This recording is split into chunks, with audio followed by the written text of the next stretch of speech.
150 seconds. Wait, 180 seconds now of compromised trust. There we go. It's been 3 minutes now. That's on brand. I did it. There's a secret code. You did it. Congratulations. Hello. How we doing? Can we hear me okay? Can we see me okay? Did it work? Freaking studio is not having fun today. That background is so cute. What background? Oh, mine. That's right, you haven't seen it. I'm like, what are you talking about? This is my wall. It's always been like this. Hi. How we doing? Can you hear me okay? I have the microphone a little farther away than normal, so that way my carving sounds won't disrupt whatever it is you're doing. But happy Tuesday, happy spooky month, happy spooky time. I'm Bill, but you know that, I think. How we doing, guys? Welcome to the second annual The Third Bill's pumpkin carving live stream. We did this last year, and I don't know, I really liked it, and you know, it helped me dealing with my own stuff and dealing with some more stuff again. So you know, it helped me last time and I had fun. I want to do it again this time. I do have a different idea for how I want to carve this. So we got a weird tool thing I'm going to use in a bit. We're going to see how that goes. So hopefully it won't be as amateur as last time. But happy spooky season to all. And to all a ghoul night. I also apologize for the last minute change in my mental plan that I never shared with anyone. I was going to drop my video today and then stream tomorrow. But we had to change everything. So we're streaming today and I have a Halloween thing dropping tomorrow before Amphibia this weekend. So I appreciate everyone who's able to stop by. I'm sorry it was late notice and everything. Smash the like. Subscribe if you haven't and somehow you're here. Pretty please. Check the settings. Check the bell. Click that bell. Please, everyone. Click that ding dang bell. That's all YouTube tells me to say now. But I hope everyone's doing well. I did cut the top off right before we started because I didn't know if YouTube was going to yell at me about starting a stream with a knife. Oh, hey, thank you TDG for the $1.49 and the peach sticker. Thank you so much. I appreciate that. Yeah, I had to turn that on for the gaming channel. If you want to see me stream there, I do that twice a week, Mondays and Thursdays. Build Chill Gaming. It's in the description, the channel tab, all that. We just finished Doki Doki, so shout out to everyone who hung out with me for that, and shout out to everyone who, for any kind of reason, obvious ones aside as well, sat that one out. It's heavy. But hope everyone's doing well. I'm just gonna start gutting it while we talk and hang out and stuff. I think I know what I want to start with for a design, to kind of test the new carving tool thing that we got, which literally showed up today. So had to practice that in a panic.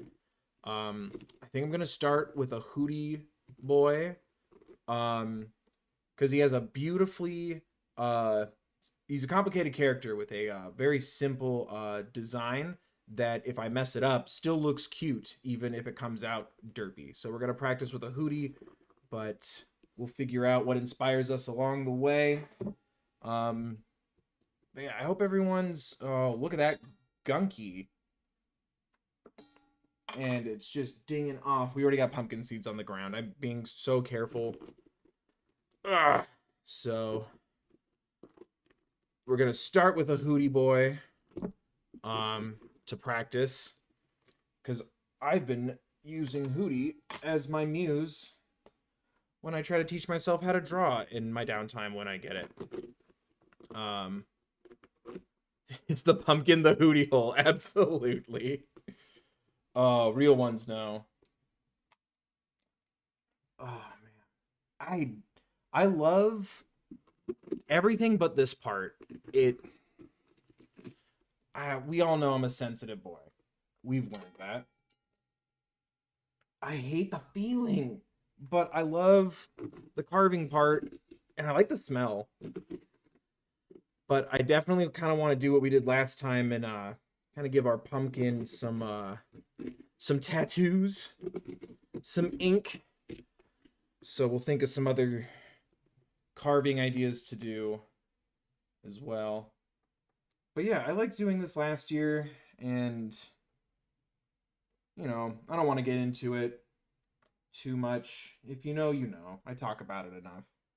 But Halloween and spooky season is my favorite time of year.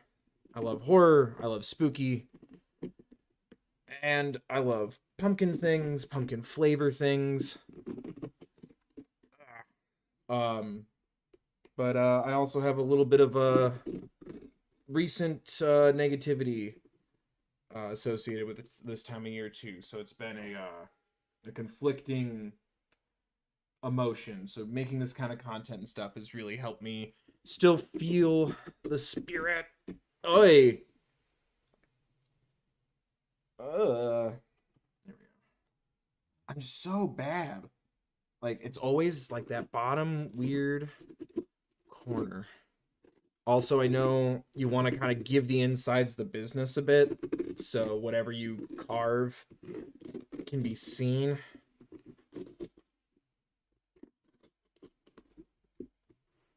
Oh, God. What? Oh, hey. Thank you, Red 2000 for the 5. Hey, just wanted to say you never fail to make me smile, so I wanted to show my appreciation. Watermelon pea face. Thank you, Red. You know what I meant. That sounded weird. Thank you, Red 2000 for the 5. I appreciate it, and I'm glad. It's been a strange time to, have people start to watch your content and stuff, and it's like, I don't know, coming from live theater, I could at least hear somebody go, ugh, death of a salesman again. But like online, you don't really know, so I appreciate it. This one's just gunky. All right, so I appreciate that. So I just have to trust that you like it when you hit the like button. It's weird. I'm not used to it. I was just starting to get used to it was C2E2 at the beginning of 2020, which was also my birthday. It was like literally 2 days before my birthday, which was the day we were told to stay inside. And someone recognized me, lovely, polite, asked if they could get a hug, and I'm like, heck yeah, thank you so much for asking. That's dope of you. And I'm like, this is wild. Like, it's maybe like the 6th time someone has like recognized me. This is getting a little exciting. Never go outside again. So it's been weird. So I appreciate that. So I think my own insecurities and stuff to work on definitely doesn't mix well with the isolation of it all and the parasocialness of it. Is that the word I'm thinking of? So I appreciate it. But I hope everyone is doing well. I'm seeing people showing up saying, hey, hi. Oh, God. Oh, that's a good question. Oh, Stringy, what's up? What are some of your do you have a favorite song at the moment, or songs that you're listening to at the moment? That is a good question, because I still, I mean, I can't anymore anyway, but even when I had a job, I never had like premium stuff, so I've just been at the mercy of like shuffle playlists and stuff, especially on Spotify back when I would like commute. So I've always been kind of at the mercy of shuffle, which I also kind of like, because I don't know, it always feels like destiny. Like, ooh, the shuffle really gets me today, or oh, the shuffle thinks we're in a good mood. What have I been listening to? I was listening to a little bit of Doty today. Shout out to Doty. What else have I been listening to? A lot of Bruce Springsteen, honestly. Still. Comfortable Doug has been in my playlists lately. Freaking GD Perfume from the Lovejoy EP that just dropped. Pebble Brain, not sponsored. Go check that video out. Holy crap! We got a 10 from Thank you Bear. for the 10 from the bear picture. Oh no, it went away. Thank you for spending your time with us. I can't wait to see the finished result. Thank you, and thank you for the 10. I appreciate that. Thank you guys. Shout out to Bear. I appreciate that. What was I saying? Bruce. Oh, freaking Perfume. That song, man, like really like excites me. Also, the video I'm working on for tomorrow. I don't know if I want to spoil. Because that's the thing, right? Like, should I be hyping up my videos? Or should I be, like, mysterious and random? I don't know how to do this. So I'm like... Mysterious and random is like my I know. profile. Mysterious and random is fun, but then I can feel people's algorithms pull away from me because, like, you know... Welcome to my brain. I do a bunch of different stuff. A little Bo Burnham here and there. It's been hard for me to go back to Inside, to be honest. It's still like that is the most like guttural experience I've ever had, I think, personally listening to it. Because I think it's different when you know the artist ahead of time for the kind of content that I like to do. You could always drop little hints. Little hints. Halloween. But the artist, who I might not name, I don't know, see how we feel, but they, there's your other hint. They really get me. On a music level, they really get me. What else have I been jamming to lately? I had a little sad boy moment last weekend, missing my grandpa, and I listened to some, little bit of, especially Rapunzel's Tangled Adventure, little, Let Me Make You Proud, Ready's I'll Ever Be, a lot of that kind of stuff, thinking about my grandpa, Steven Universe, specifically Independent Together, makes me think of my grandma. Shout out to my grandma. We're gonna take a minute. That's not a Dodie reference, but I called her. The anniversary of my grandpa's passing was the other day, which has been really hard for everybody. And I call my grandma to check on her, because I call her at least once a week, if not every couple of days if I have the time. And I call her, and she's like, I can only talk for a little bit. I made sure to set up a coffee date with myself, and then I'm going to get my hair done safely. And I just was like, okay, mental health queen. I'm so proud of her. Like that, it's hard for me. It's hard for everyone in my family, but it's gotta be really, really sucky for her. And that made me really happy to hear her say that, you know?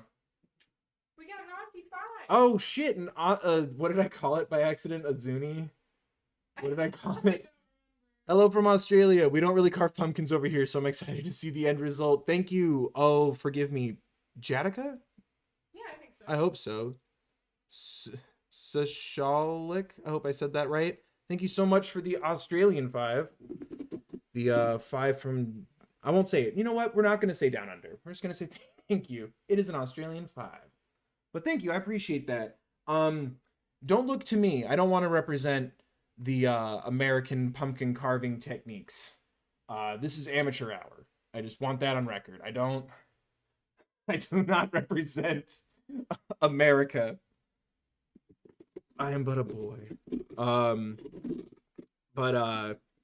No, I'm really proud of her, and I didn't want to like, you know, I don't treat people like pets, but especially with my grandma being a mental health queen, I didn't want to be like, oh, good for you, I'm so proud. I was like, oh, okay, cool. But on the inside, I'm like, holy crap, like that's a huge step for her. So I wanted to share that positivity.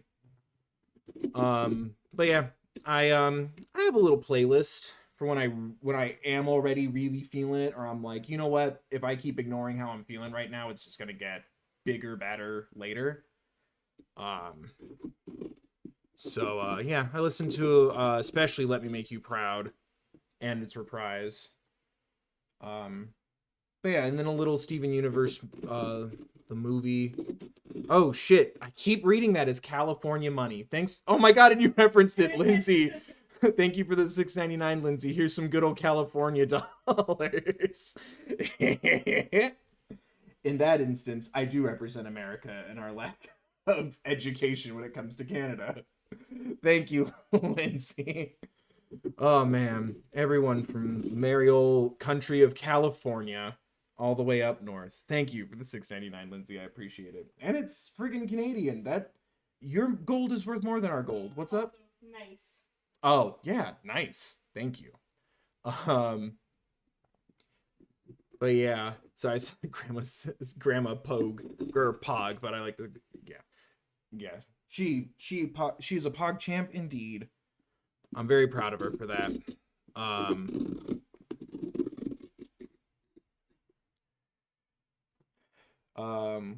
What was I saying?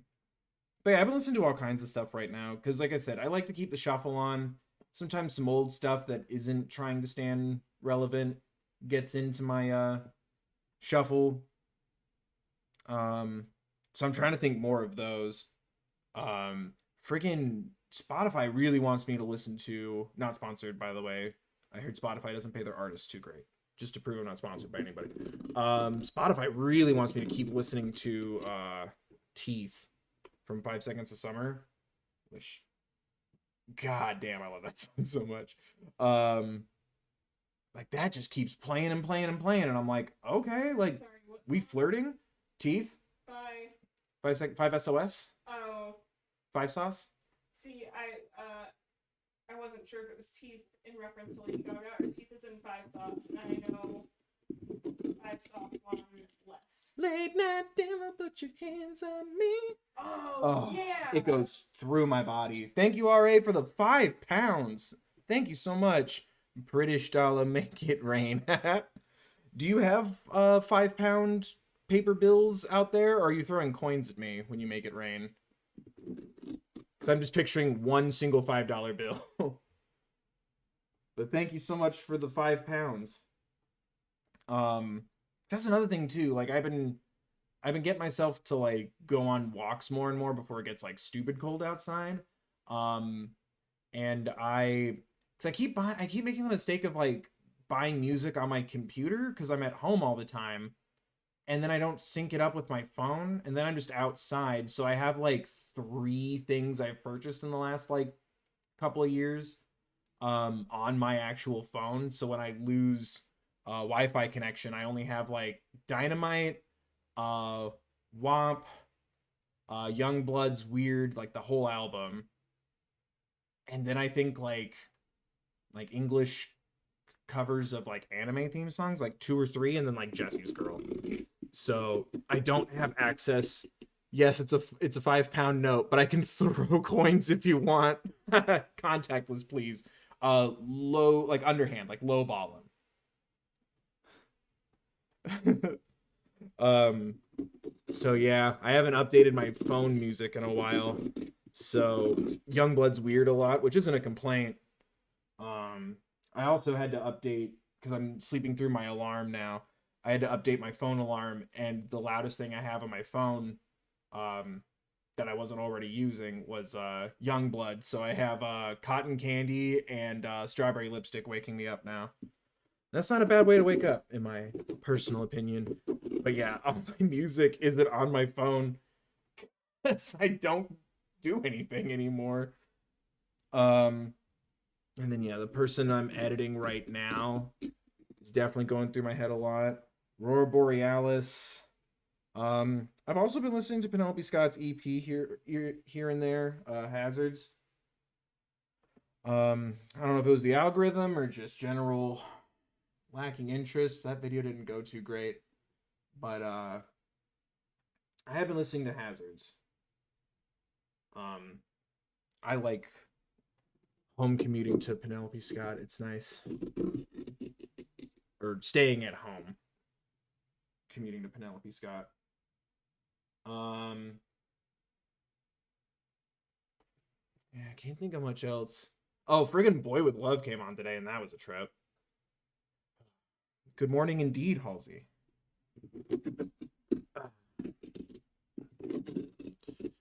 Alarms are just your personal opening theme song? Hell yeah. Oh, that was a good album too. Oy vey. There we go. Yeah, the whole this is getting like sticky, and then it just ends up getting on my arm, and my arms are hairy, so like I'm screwed. My arm is getting sticky, and there's still like a lot of gut in this one corner, and I'm trying to get it without carving one part too thin. What time is it for you? It's almost 7:30. Don't worry.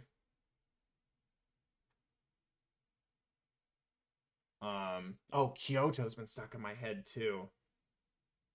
Da da da da da da da da da da. That's been stuck in my head. Freaking heckin' I almost said Penelope Bridgers, Phoebe Bridgers. That's all that comes off the top of my head. Like I said, I usually just have everything on shuffle. So you know me, I don't like picking favorites or anything, and plus like I kind of like the mysticism of letting shuffle kind of see if it lines up with my brain, because there was like a day I was really feeling it, and like I got like Black Swan by BTS, Agoraphobic, but then it like kicked into the Mr. Universe trilogy from Steven Universe, and it like let me feel what I was feeling in that moment, and then started to like lift me up, and I'm like, thanks Spotify Shuffle, not sponsored, but like it just worked. And I that gets exciting when that happens.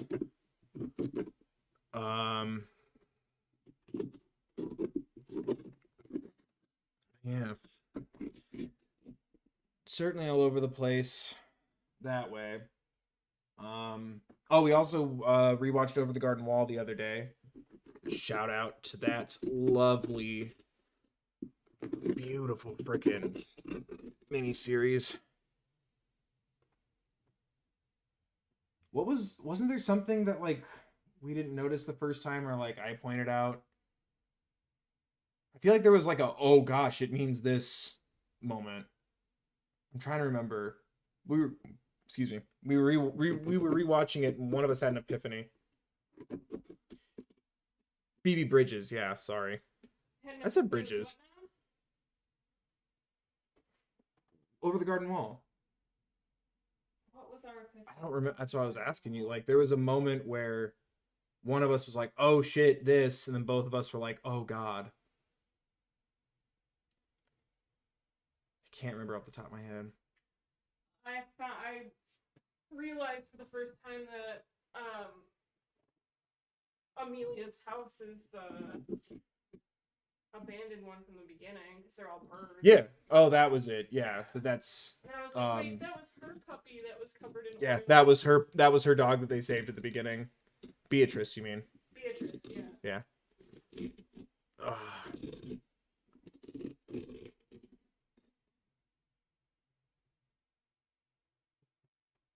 Oh god.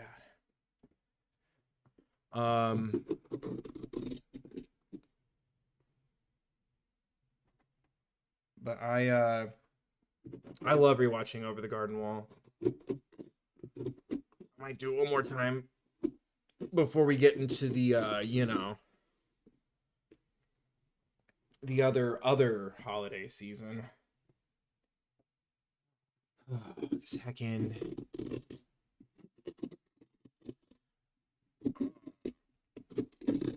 There we go.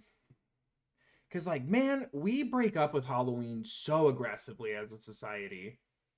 We live in a society.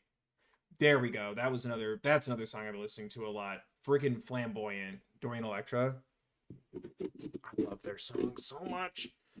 But yeah, we live in a society that we dump Halloween. Like, we break up hard and fast, and I'm not a fan. It's like on Halloween, you can see like everything, all the candy's on sale, all the pumpkin things are on sale. It's gross. What's November supposed to be? other than the most uncomfortable month.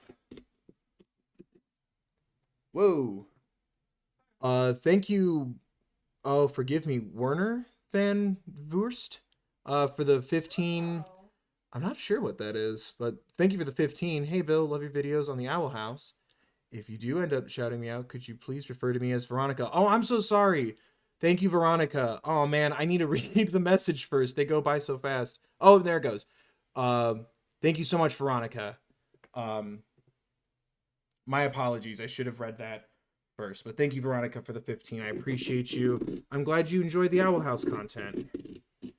I'm sorry, Veronica. I read the name first. That's my bad. But thank you so much.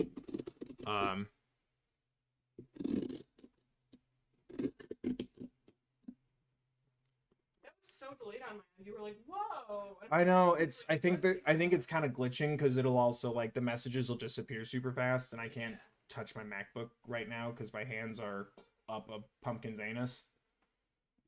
Oh, they're euros. No worries. Thank you, Veronica. I appreciate not only letting me know, I hope you're doing well, but also thank you for extending your patience and understanding while you're experiencing what you're experiencing. That's gotta be not fun, from what I've been told. Okay, so, yeah, Elba pointed out that those are euros. That was I euros? guess. Oh, right, because pounds are not euros. Pounds are different.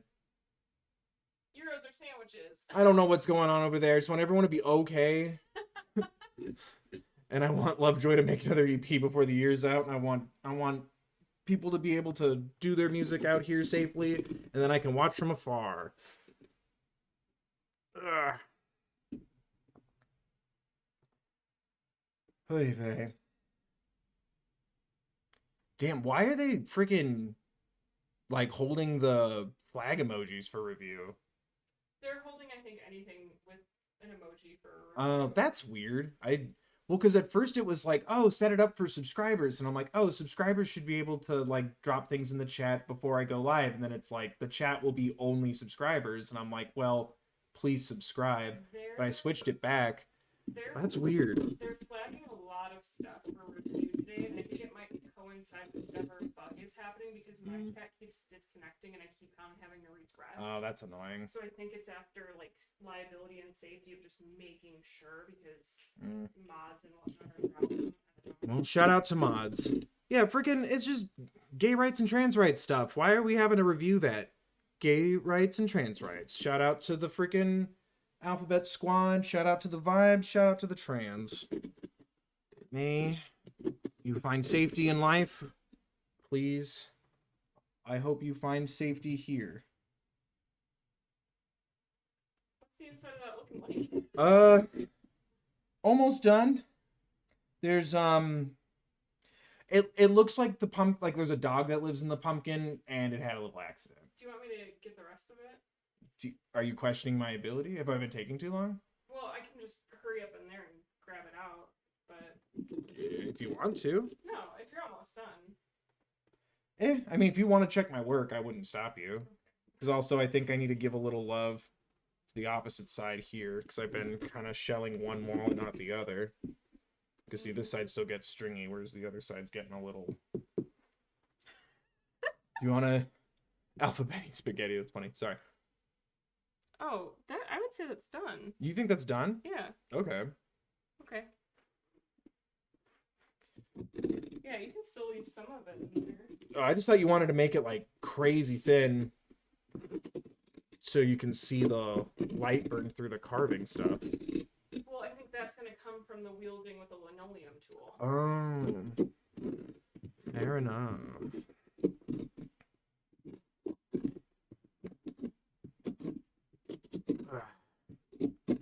Sorry, I'm kind of checking chat while you were up here checking on me. Yeah, someone shouted out my personal interpretation of the term vibes.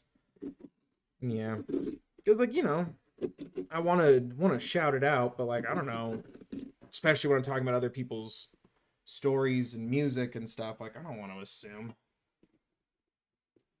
Community's important, and labels are dumb. So I like having that I don't know, but I want to still shout out and support term.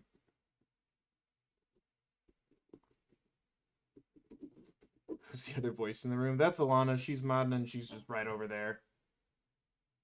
She also mods my emotional headspace when she can. So you think it's done? Yeah. Now my fingies are gross. Clean. Is it? There's so much like crap in here.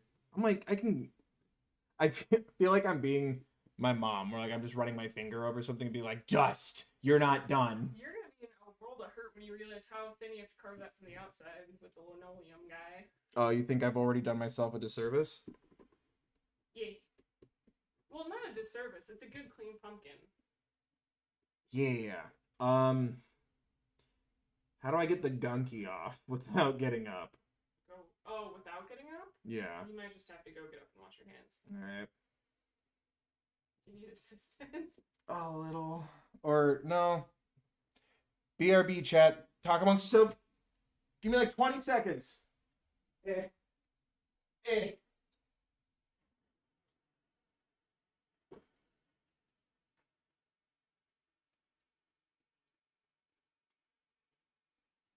Eh.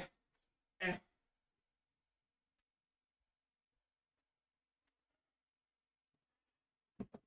What's up? How'd we do? Oh, look, a letter from YouTube. Please return your silver play button. I just said a lot of girl boss gatekeep goblet.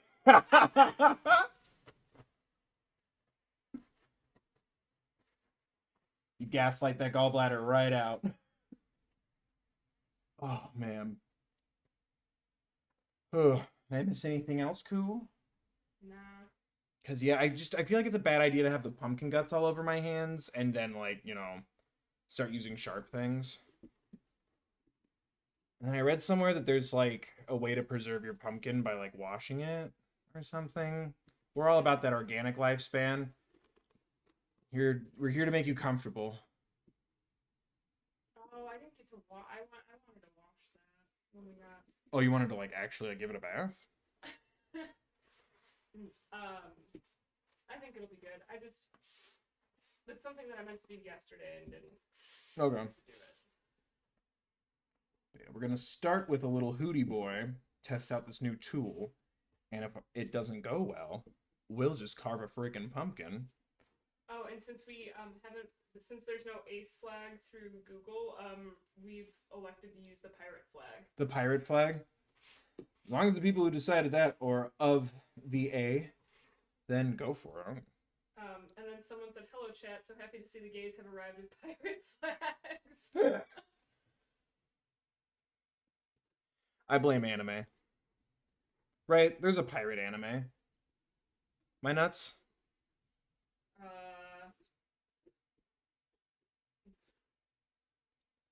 Right? I'm not crazy. I know like 6 animes. That is my weakness. Pirates of the Caribbean's live action. And Ingretsko works. I'm not. That's not a bit. Like, I'm like, there's a pirate anime. I didn't think in my head. Like, you know. Yeah. Love yourself. One Piece. Thank you. Friggin' chat has my back. Yeah. One Piece, because they're just looking for one piece of gold. One Piece, because that one piece are the friends we made along the way. One Piece, because that's all you need, other than love. That is weird that there's not, like, is there like a patch coming soon to like give more? Where am I gonna put Hootie? We'll put him up here. More flags. It's not everybody feels like a rainbow all the time. I'm nervous to draw a circle on a pumpkin. You want me to draw it? No. Maybe we'll see how it goes. Midway? Midway? Yes.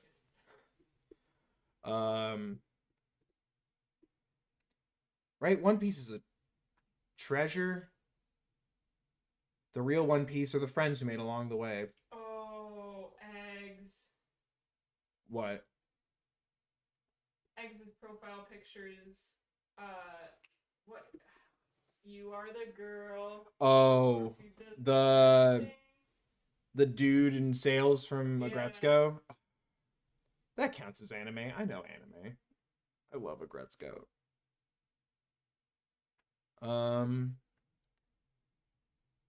I can kind of see the Pillow Boy from here. I think I got this.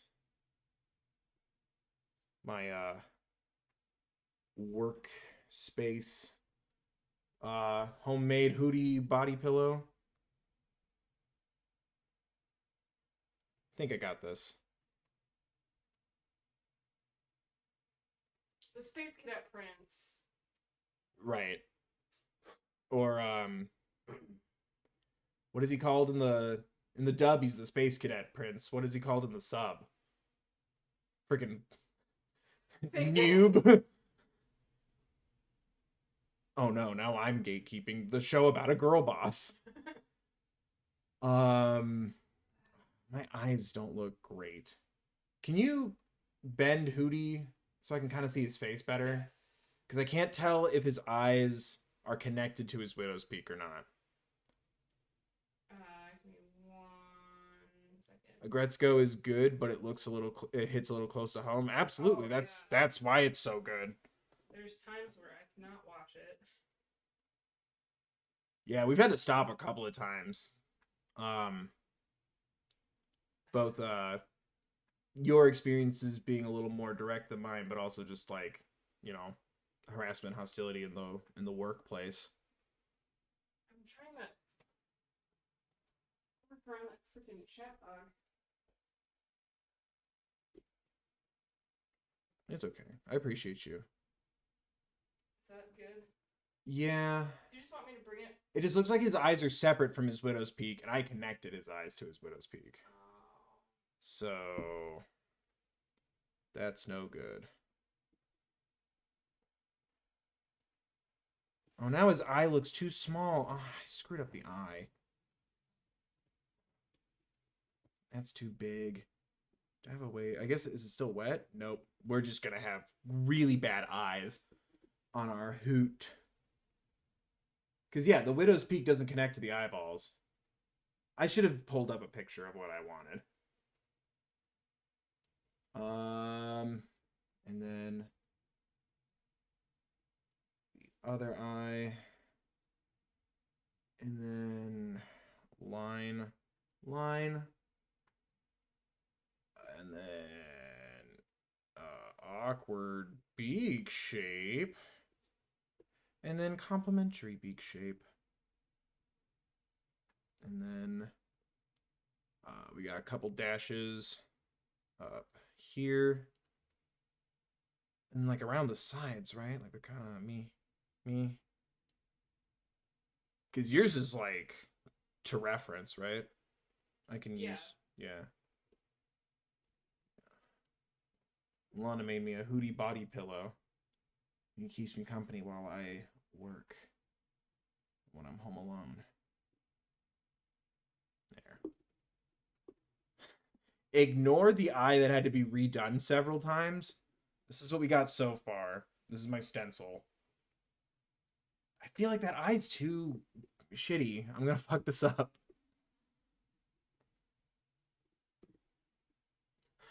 Oh, God. Thanks for laughing. Sorry. No, it's fine. Well, I think you can wash off Sharpie with, like, rubbing alcohol. Do we have that? I think so. Why are you offering me solutions we don't have? I know I can do it with, like, pencil eraser on, like, glass. Okay, now we just need to make the pumpkin in the glass. Goat in a glass. Oh. The lines are going to be a problem already.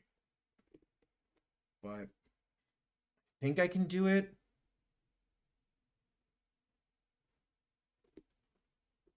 I think I can.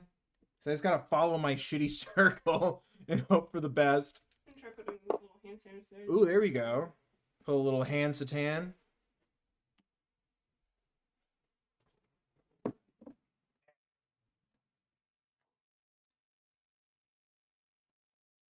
toothpicks. What would I use toothpicks for?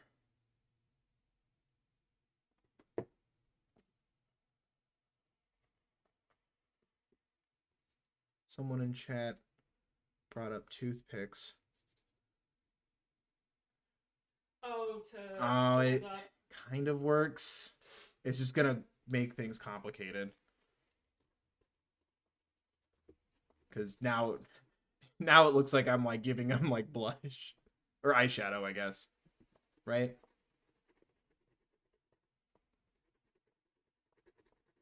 Oh dear.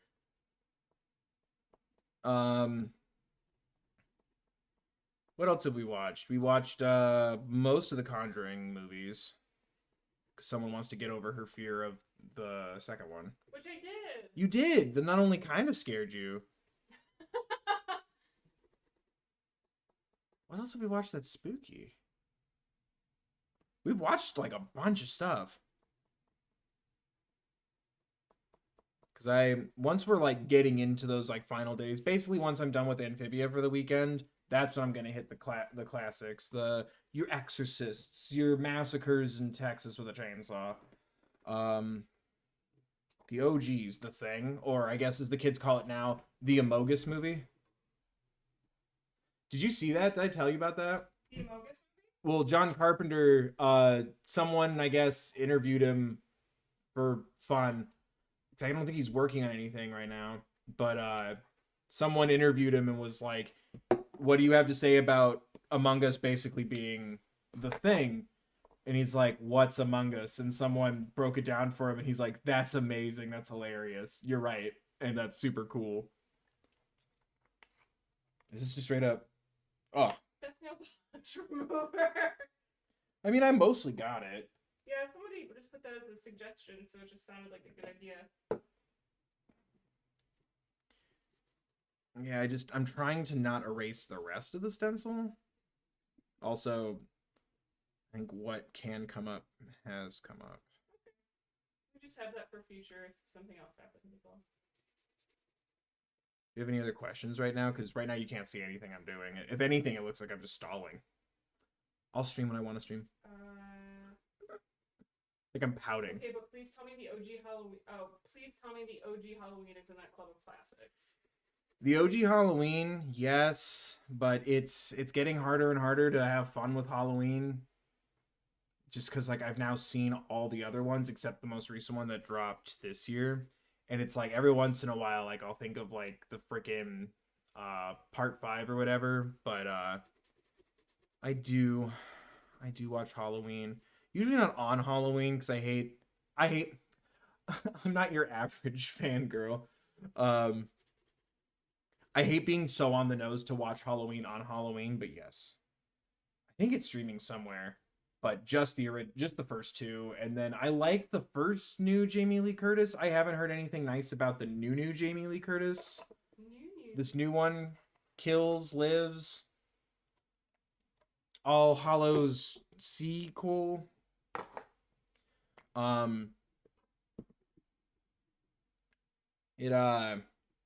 I liked the one from a couple years ago, but I haven't seen the latest one, and I'm not in any rush to, because it was my sentiment after watching that one. I'm like, wow, we really got away with doing a modern Halloween movie. Let's quit while we're ahead. Although, I guess, shout out to Andy McBride, because isn't he writing those? Get that check.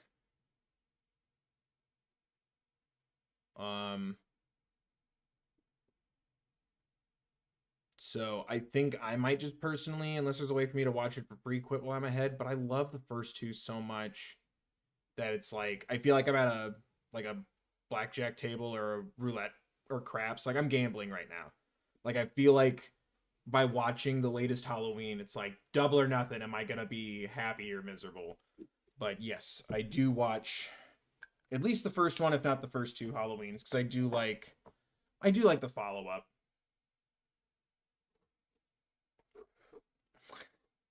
Now he just looks traumatized. It's still he's gonna be carved around, so it's okay. Yeah, I'm still trying to figure out how this is gonna work, but I figured I would do the the obvious stuff first, like doing the circle around him and everything before overthinking it. I'm just nervous because I've like barely used this tool ever. And then I had a freaking second camera set up to be like the pumpkin cam, and it wasn't working at the last minute. So just bear with me. I'll give you guys progress updates, but if there's another question, hit me. Thank you for coming to my pumpkin powwow pal talk. I tried to think of like a P sounding thing. It's not coming to me. This is so weird. I am not a fan. Maybe I need to use the wider one. Do you want me to give you the other tips? It's in here. Oh. It's just such a pain in the ass to switch these heads out. So first we gotta not hurt ourselves while we get the pieces out. Yeah.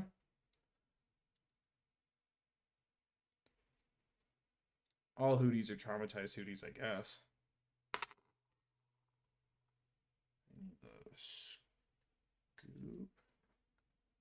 There we go. Scoop. Scoop. Oh, yeah. I think this is probably what I'm looking for. Ooh, Scott's Network. I've also been listening to their covers. Already I listen when I find a dope one, but they've just been cranking out bangers. Again, not sponsored. I wanted to wear their shirt because I got one, but I don't want to get pumpkin poop all over it. Because like it fades nicely. That's what you want at a merch, in my opinion. You want it to fade nicely after a couple of washes. Oh dear. This is kind of what I was hoping it would do, but also not. I don't know. Like, I'll still love it if it doesn't want to do theater, it wants to do sports.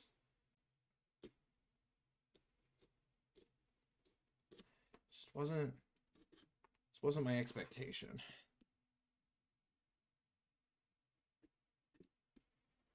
But that's unfair to put that kind of pressure. Oh, thingy. Yeah, it's just super. This is such a bizarre thing. Any you crafting nerds out there, this is a linoleum cutter. But not the hardware kind. But not the hardware kind, the craft store kind. The man at the hardware store is just going to give you a big curvy knife and go, there you go. Yeah.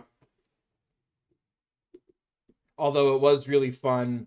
This dude was trying to like, actually, I think if you're going to carve a pumpkin, what you're really looking for, blah, blah, blah. And I'm like, man, this has to be like grating to deal with this all the time. So I started getting like even more vague with what I wanted, but staying completely like calm and casual. And it got to the point where the tables were turned and I felt like I was gaslighting him for gaslighting me.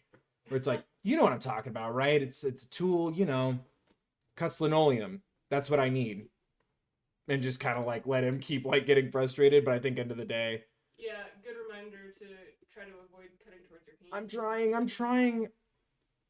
That's good advice. You're right. I appreciate that people care about me. I didn't foster an internet community that goes, wouldn't it be funny if he hurt himself? Thank you guys. I'm trying. I feel like I'm just digging a moat. A moat us. Do you have any comfort YouTube videos or movies you come back to? Yeah. Sometimes I need just fluffy fun, like little GMM, little Jax films. But lately I've been like watching really old reviews for like movies that came out in like 2016 or 17. Like I can just listen to the background and it's like, man, remember when everyone was complaining about Captain Marvel being a lady-led superhero movie? Wow. And it's weirdly nostalgic to hear someone, not even like a negative review, but like they're, you know, they talk about like someone talking about like the, you know, the discourse at the time, or someone trying to figure out how Captain Marvel's gonna fit into Endgame and all that stuff. I don't know why. That's been kind of helping me lately. Um, uh, Red Letter Media.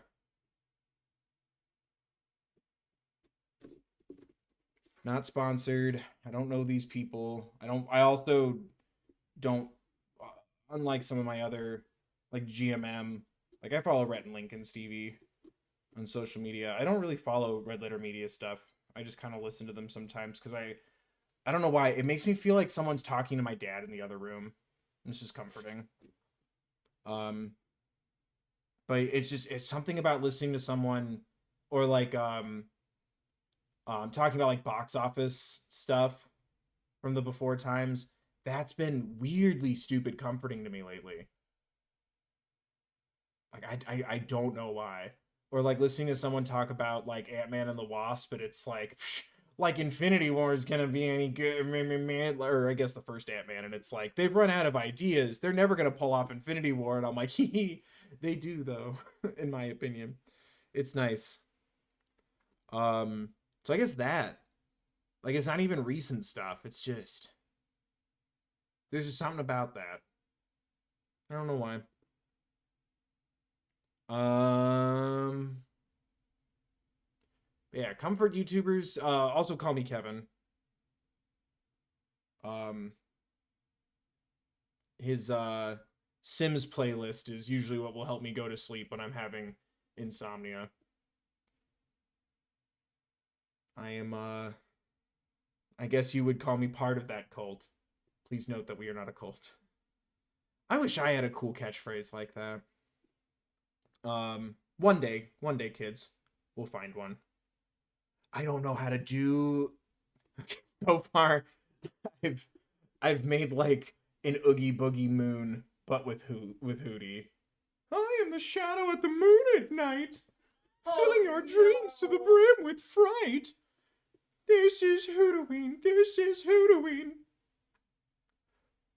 Like, should I go hard with the Widow's Peak? I feel like that's gonna, like, it's so hard to be um it's so hard to be precise with this thing.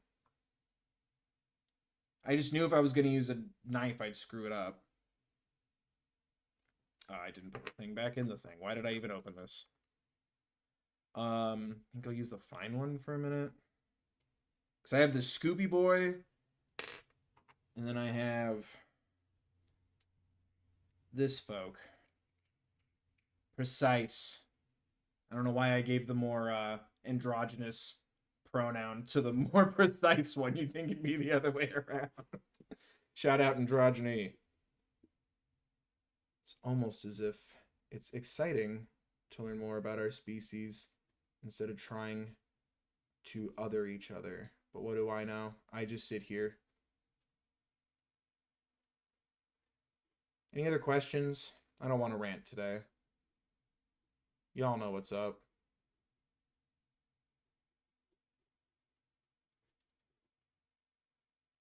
Oh, that's gonna be messy.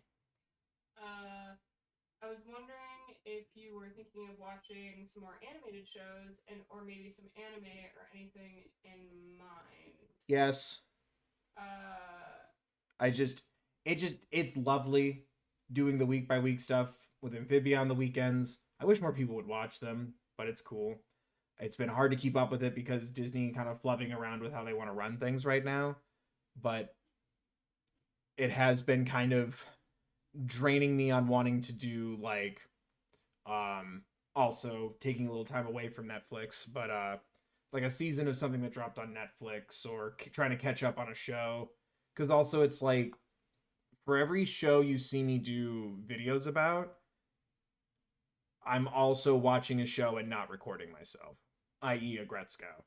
Like, I also need to balance everything out so I can just also watch things. So, yes. In a perfect world where things like 20 things didn't drop on the day that on the 2-year mark of my grandfather's passing. I'd like to do Inside Job, but I'm worried by the time I get to it, no one will care anymore, algorithm wise. But then it's also like, do I care about that? You know? And then we're back to the mess that I'm in already anyway, where I'm overthinking everything. So, yes, because I do, for the holiday season, I want to pick a couple of shows. Because I like to do extra content around the holidays for those who don't have plans for whatever reason. I like to do extra stuff, keeps me occupied. But I want to get some shows that I haven't covered before, get those videos done for the holidays. I just need to pick one too, because it's also, that's a much bigger investment than trying to stand. F in the chat for all the videos I missed recently, or I had tech malfunctions happen. But with shows, it's a massive time investment, because like sometimes I'll just watch something or listen to something and I'll just kind of sit there and still enjoy myself, but I'm like, this doesn't seem like a fun video, and I'll just move on.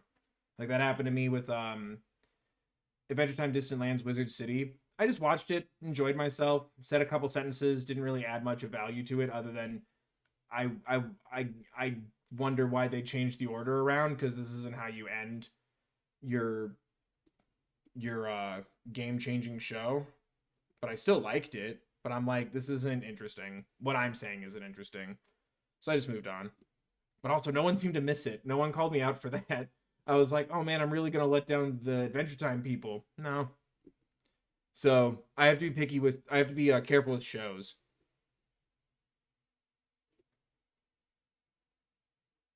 And also, sometimes, Centaur World, sometimes people will tell me, oh, you'll have a lot of fun. And then I'll cry for like 6 straight hours. Love that show. Check it out. Watch my videos. Blah, blah, blah. Really mad that the consensus I got was this one's fun. So then when someone says, oh, this show's fun, I'm like, I don't trust you guys. Fun is code for sad.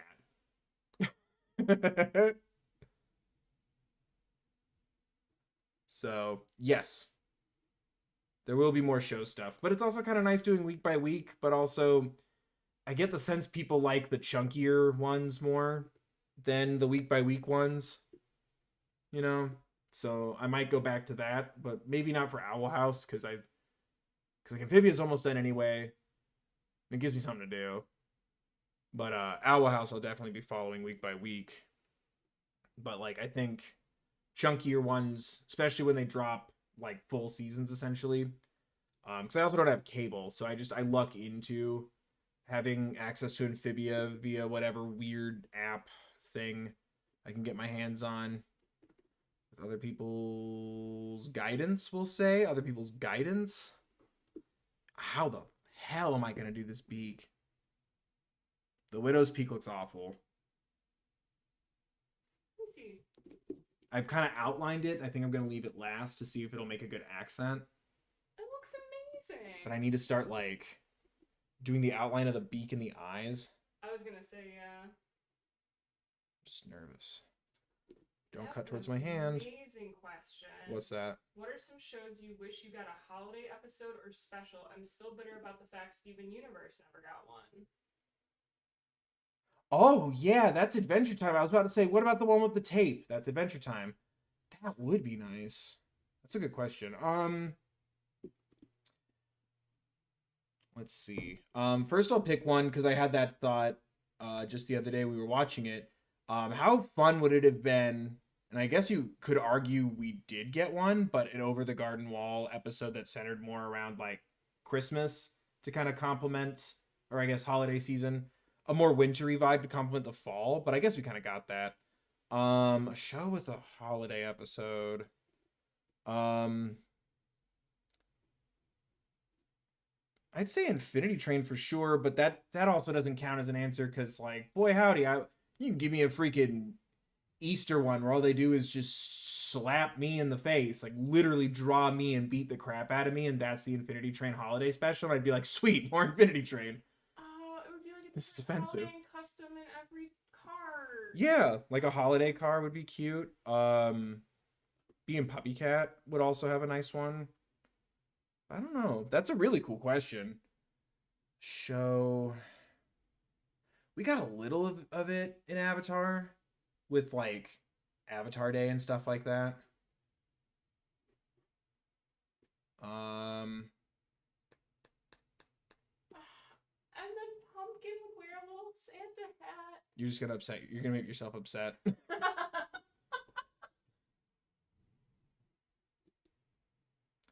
um, that's not awful looking. I'm keeping the precise tool right now to go between the eye and the widow peak, but no promises on this looking good. Here's another question. An owl house. I feel like we've missed that opportunity right now because I feel like the Owl House holiday special would be centered around like Luce missing out on being in the human world and counting the days and realizing it's the holidays. I guess we could still get one, but it'd be weird to drop that randomly.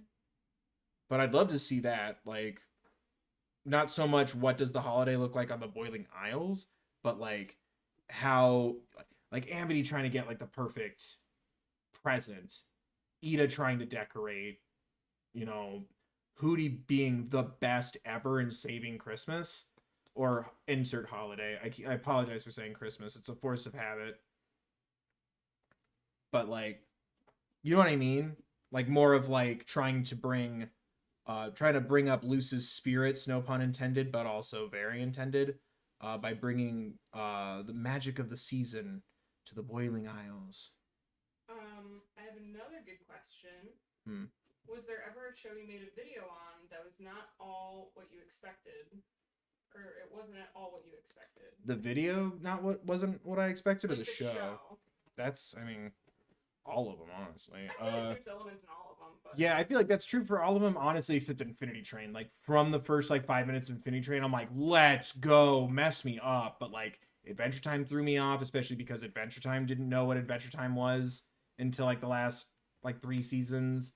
Steven Universe, I was like, I remember many years ago, before I ever dared to contribute to the internet sphere, my sisters, especially my sister-in-law, would beg me to watch Steven Universe. It's like, imagine more Gravity Falls, they'd say. And I said, that's a tall order, and no thank you.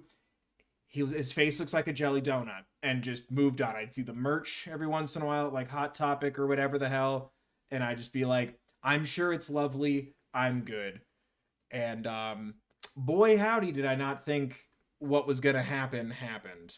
I did not think that show was going to prepare me for the loss of the most important person in my life, and it's going to be okay that I'm going to be lost. So I guess Steven Universe by default, because like I grossly underestimated it. Because he does. Like, if you just see a picture of Steven Universe with no context, the boy looks like he's trying to sell you a pastry. Like, he's just, like, the design so soft and round. He looks like he belongs, like, on a cereal box. Wow! I'm glad I stole this from the rabbit. There's marshmallows in a free, like, prize. Like, he just gives off that vibe with no context. So I think that was probably the most surprising.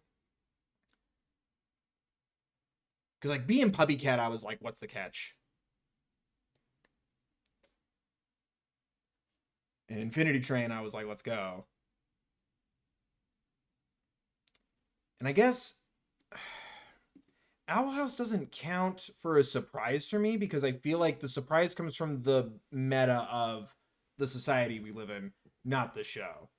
It's like, oh, cute, we're blushing. Neat. I love that they're at least acknowledging that could be a thing. Oh, wow. Oh, wow. How much more are they gonna, like, how much more is Disney gonna let them, like, pursue this relationship and, like, not, oh, man, two friends sitting 5 feet apart. So I feel like the Owl House surprise doesn't truly count for me, because that, in a perfect world, it doesn't shock me, or it didn't surprise me. You know what I mean? But I think it would have to be Steven Universe, because that is the most like unassuming time. Didn't think anything of it. I almost didn't make that video, and it's still my biggest one. I feel like I'm doing this wrong. Oh, come on. It's like a strand that I'm missing, because I'm trying to get like around all the features and then going with the thicker one after. Was that a sufficient answer? I think so. So, I mean, end of the day, what is a story if not a surprise?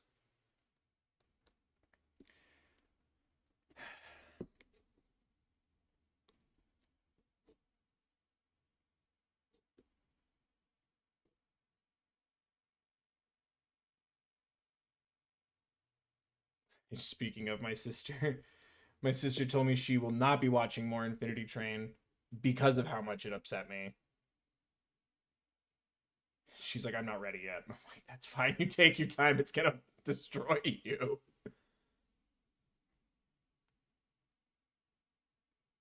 And my freaking little sister is not caught up on the Owl House.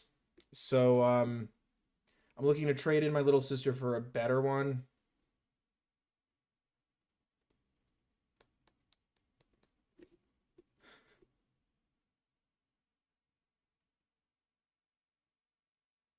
She's still trying to get me to like, oh, here's a show I think you would like. And I'm like, that's nice. You need to watch The Owl House before I scream.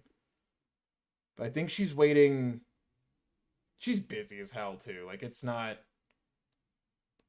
because she doesn't like trust me, or she's, unaware of why it makes me weep so aggressively. At least season 1. But no, she has not seen me bawl my eyes out and like citing her happiness as a reason why I cry so hard. She hasn't seen that yet. So if she's watching this stream or watches it later, eat it. You've had like 6 months to watch this show. But I don't know.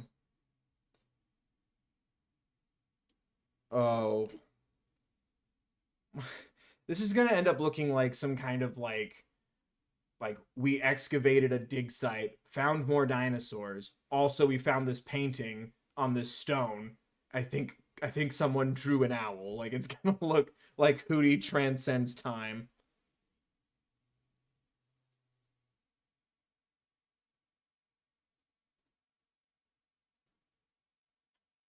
Oh, come on.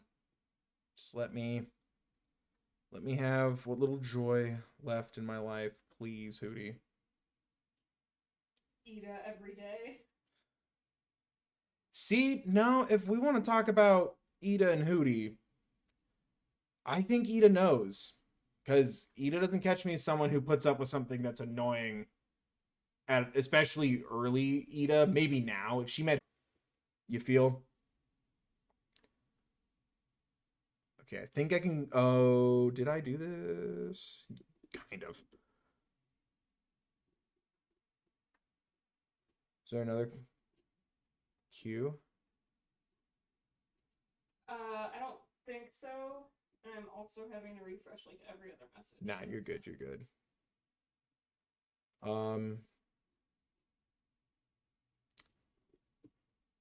What else have I been thinking about watching? Freaking, I'm just scared of Hilda. I said it. Everyone, every time someone drops a comment, yes, comments are how you get recommendations to me, because I just keyword search from there. I appreciate everyone trying to communicate with me by other means. I won't find it. When I need ideas, I keyword search in the comments tabs on videos.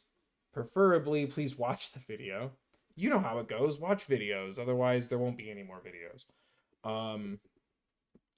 at least half of the video. But every time I see a comment about Hilda, I feel like someone's tricking me. Like, it's so nice and so cute. And I'm like, yeah, until what? This freaking little kid watches, like, her mom get, like, murdered in front of her by assassins because she owed them Bitcoin. I don't trust you guys. There's got to be a catch to that.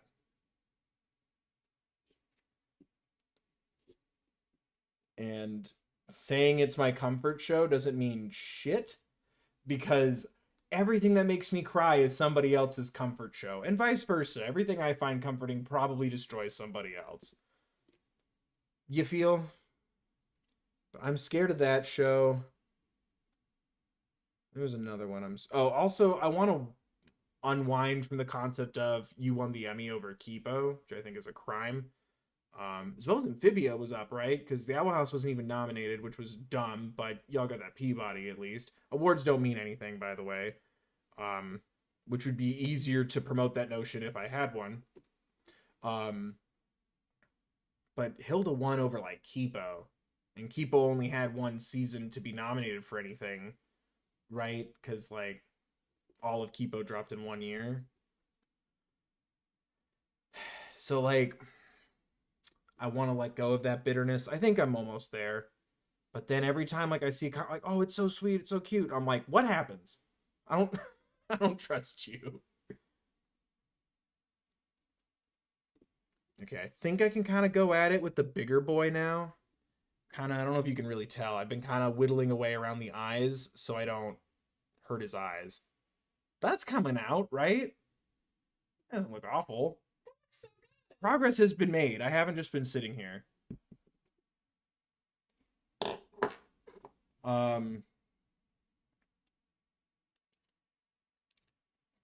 The Dragon Prince has also been on my mind. Out of context, it sounds like you're just being dreamy about the prince. One day I'll find my Dragon Prince. Let me...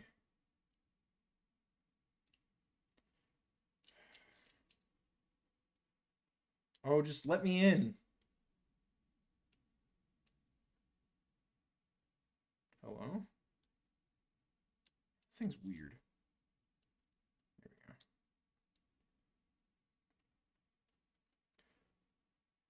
Oh, man. There we go. Dragon Prince is so good. Yes, no one has... I mean, obviously, no one recommending something to me is going to go, it sucks. Please do a video on it. Or I guess that could be your prerogative. Someone compared it, and I think they meant voice actors. Someone compared it to Avatar, and I went, yo, don't do that. Even if it actually is, don't say those words. Don't do that to me. Don't do that to other people. It's the same thing every year, or I guess every couple of years, a horror movie will do it too, where it's like, it's the scariest movie ever. It's even more, like, since The Exorcist, nothing has been this scary. And I'm like, those are fighting words. I'm wearing the shirt even right now. This is the scariest movie of all time. Saying that this is scarier now, like, that's... Why would you put that pressure on my experience? I think they meant the voice actors, because I know there's an overlap in voice talent there. But, telling me it's like Avatar: The Last Airbender, I'm like, this experience is gonna fail, because even if that were true on, like, the critic consensus or whatever, dude, that show, I still can't handle that show.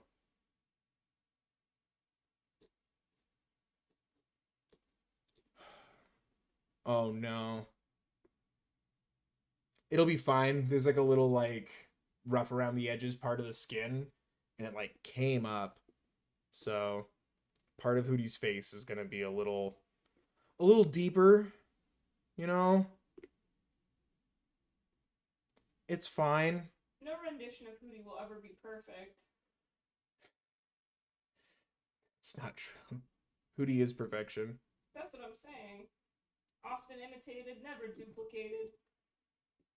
I can be Hootie. Hoot hoot. Hi, I'm the third Bill, and this is my voice acting reel. End of reel. Bill. And then turn to the left. Turn to the right. Ooh, Yeah. Pepsi Cola.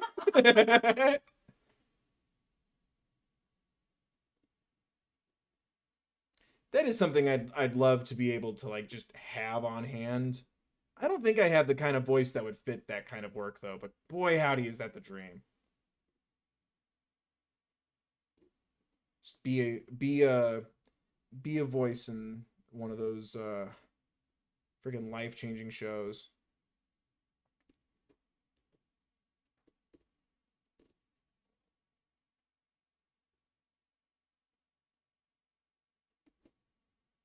Oh. This better look cool. I think it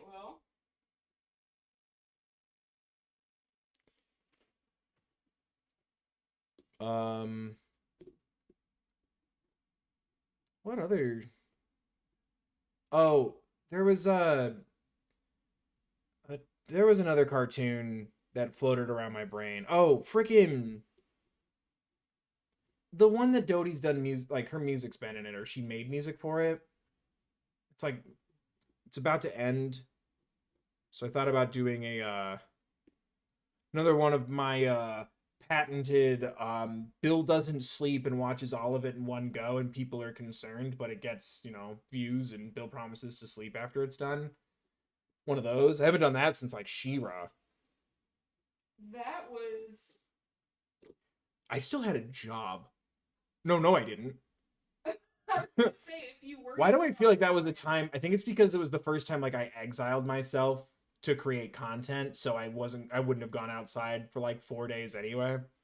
Yeah, that was. I went to bed and woke up, and the TV was still on in the living room. The TV was warm. Yup. Worth it.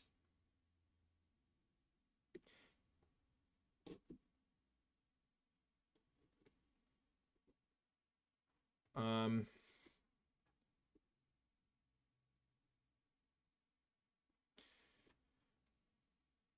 how have I not seen your reaction to She-Ra? Yo, I don't know. It's up there. I did the whole show in like 48 hours, including making the video. Oh, that's not. Did I? How did I do that? I think I filmed. I watched each season literally just filming myself holding a camera, and I think then I edited each season as I went. Because I think I timed it out so that way I'd be ready for the final season right as it freaking dropped.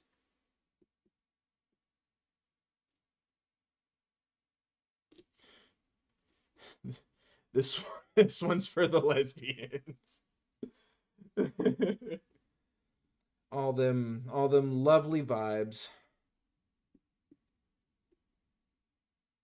Oh no! Oh, Hootie's gonna have a beauty mark. No, it's not. Hootie, my beloved, I failed you.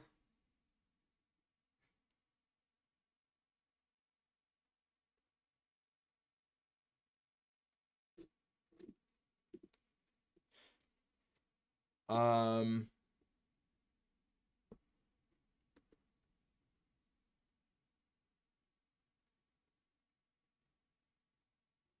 yeah, I'm trying to think.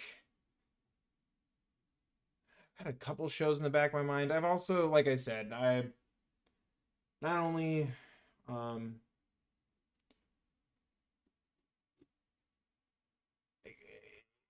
it's hard to pick a show. What? I was like beauty mark Marilyn Monroe, and then in my head, happy birthday, Happy birthday, hoot hoot. Hootie birthday. Oh jeez. I just want to watch you blow out the candles. Why is your wife getting mad at me? Why is everyone yelling? Marilyn, no! You promised. Oh, shit.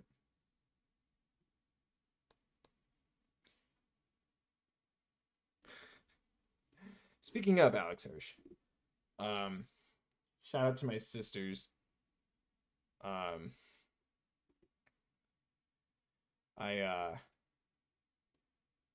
managed to talk to one of my sisters for quite a while the other day, which was nice to be able to catch up. And I guess she watched my Korra video, and then we both went on a rant that I also went on about this time last year when I made the video about the kiss that never happened, but someone like skillfully fan edited it together and put it online.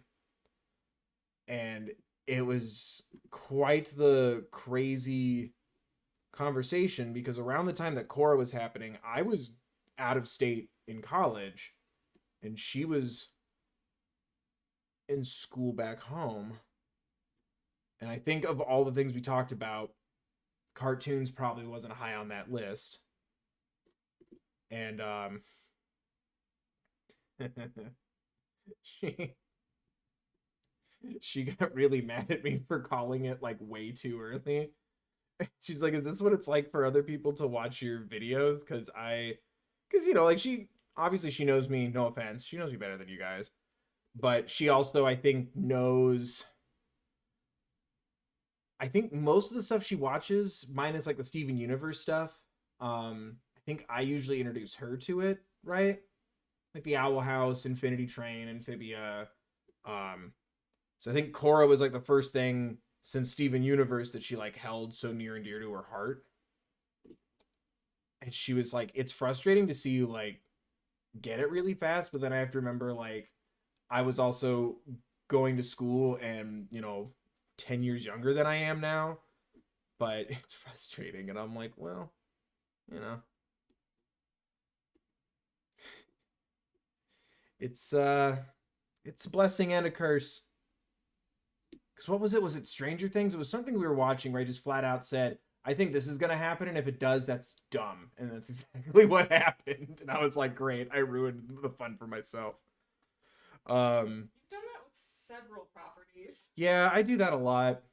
I try to tone it down when I'm not filming for content. Trust me. Especially when I'm in public. I'm not a talky person watching something when I'm in public. But every once in a while, it keeps the muscle sharp. You know, gotta stay a pro, gotta stay a Pogue champ. Oh, this is awful. It looks like he's wearing like a battle helmet. It's not awful at all. But I guess it annoyed her. You better be carving away from your fingers. I am. My thumb's to the left. Cha-cha now. Real smooth. Yeah, freaking. She messaged me one day and was like, oh man, like, I really like Mother Mother. You should do a video about Mother Mother. And I'm like, I've done 2. And then like 30-40 minutes go by and she's like, cool, okay, I'm glad you were able to pick up on like this thing I thought about and this thing I thought about. And I'm like, yeah. Freaking ring the bell and subscribe to my channel, dick. She's great though. She does support me when she has the time, because let's be honest, it's not like we've all been chilling the last 18 months. But this is also the same sister that was like, nobody tell him what's gonna happen when he plays Doki Doki. So, you know, you do what you can. There's another question in his house, or I can find something else to ramble about. Because it's hard telling these stories because I have to keep omitting people's names. Privacy and all that. No offense, guys. You get it. I don't want to know your real name and address. Or do I? Sign this.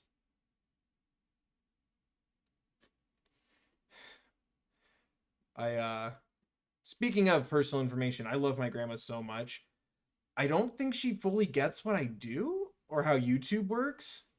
Because she's been saying that I should be collecting everyone's like email address and emailing everyone when I upload to solve like the algorithm and notification struggle that I've been having lately. And I'm like, I feel like that's a huge red flag if a YouTuber was like, leave your email down here.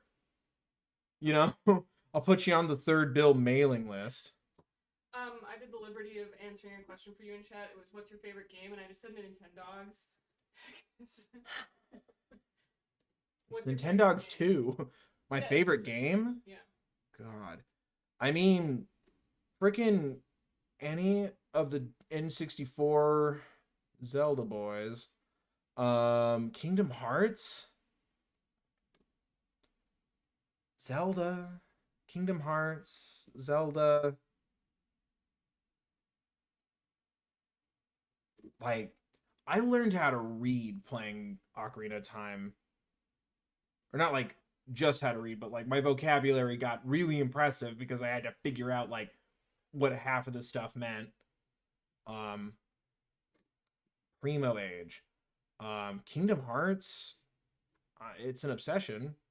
You kind of have to be obsessed if you didn't come into the series like right as the third one was coming out. I've bought the same Kingdom Hearts game on several different consoles multiple times a piece, and never once batted an eye about it until I took a look at it all. I'd say Kingdom Hearts, probably. Final Fantasy VII also has a soft spot in my heart.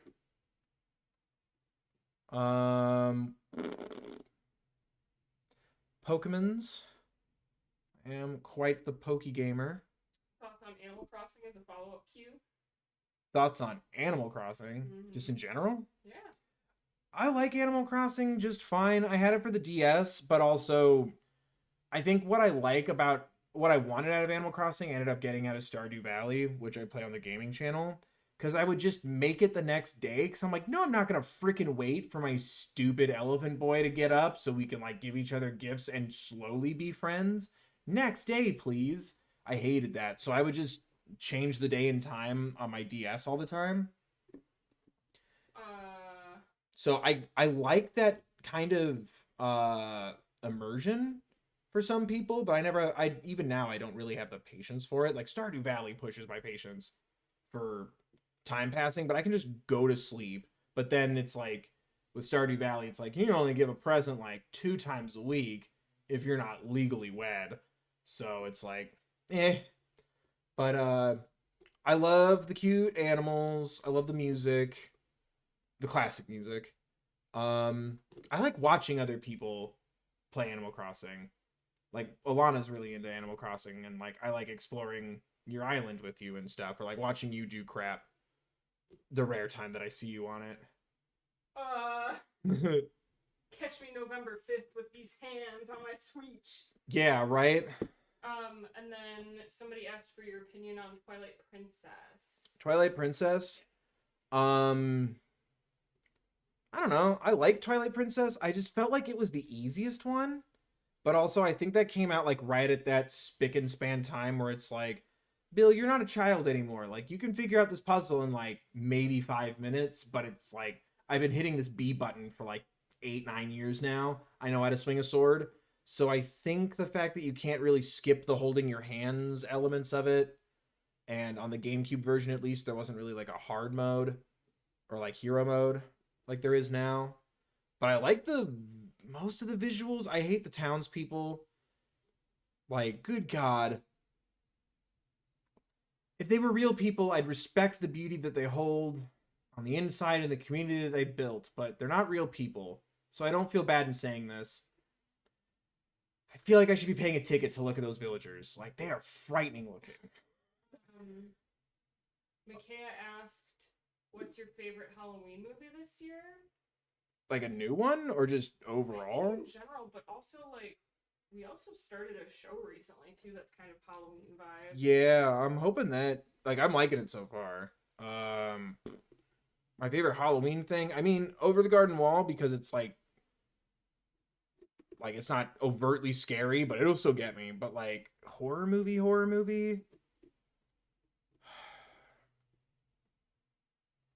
I guess it'd be, well, certainly The Exorcist. Have you seen my shirt?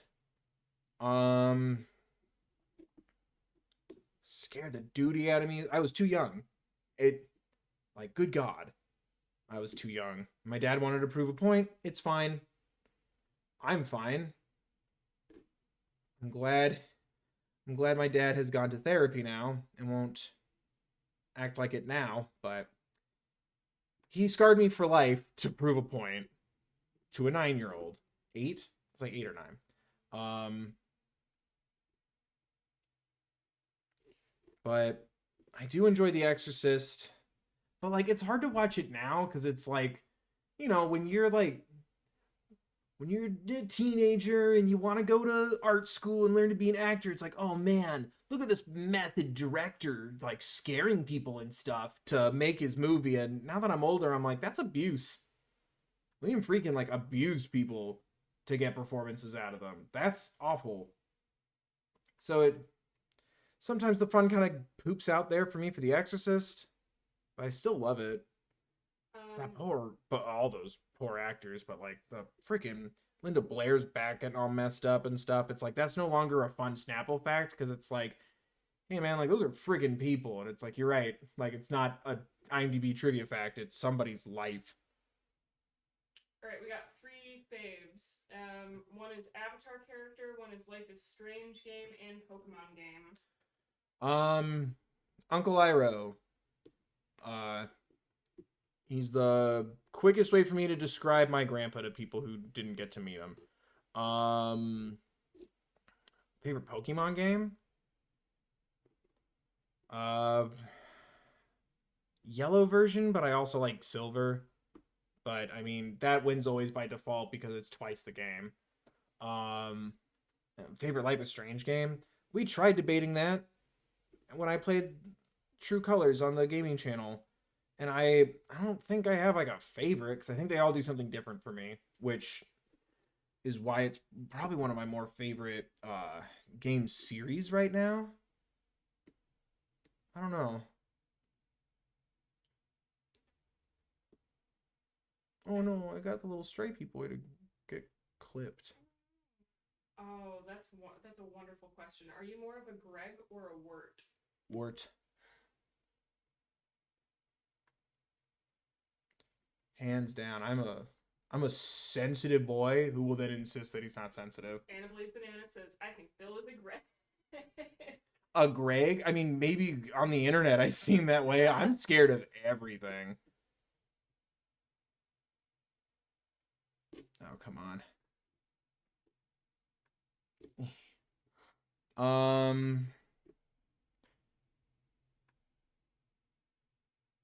Dude, I don't know what movie that is, so no. Unfortunately, Promare? Probably not. 2019, yeah. I'm surprised anyone wants to know my opinion on movies after my Studio Ghibli ranking fiasco. I won't say fiasco, but like Takes were made. Takes were made. Lines were drawn. Some people will never see me the same again. Because I recently we just rewatched Howl's Moving Castle the other day. Because I don't know, like I also very rarely will I find something where I'm like, I'll only have one impression of this thing ever. My impression hasn't really changed of Howl's Moving Castle since I first watched it. But I see why people like it. I don't dislike it. It's just, it was weird to me that people were like offended I didn't have a personal connection to it. And I'm like, that's not up to me. Yeah, someone said Dipper or a Mabel and Dips. Yeah.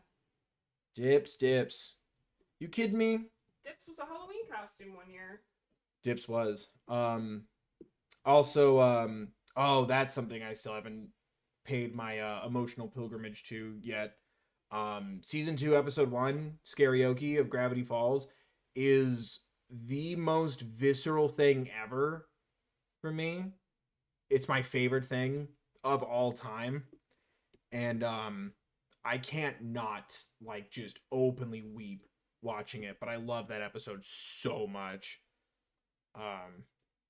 But no, long before the channel happened, my sister-in-law and I were just chilling.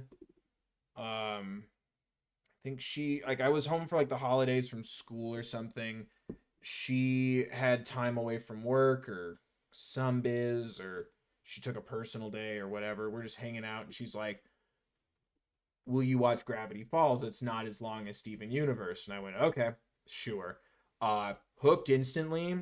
Like, I'm from the Northwest already, but like,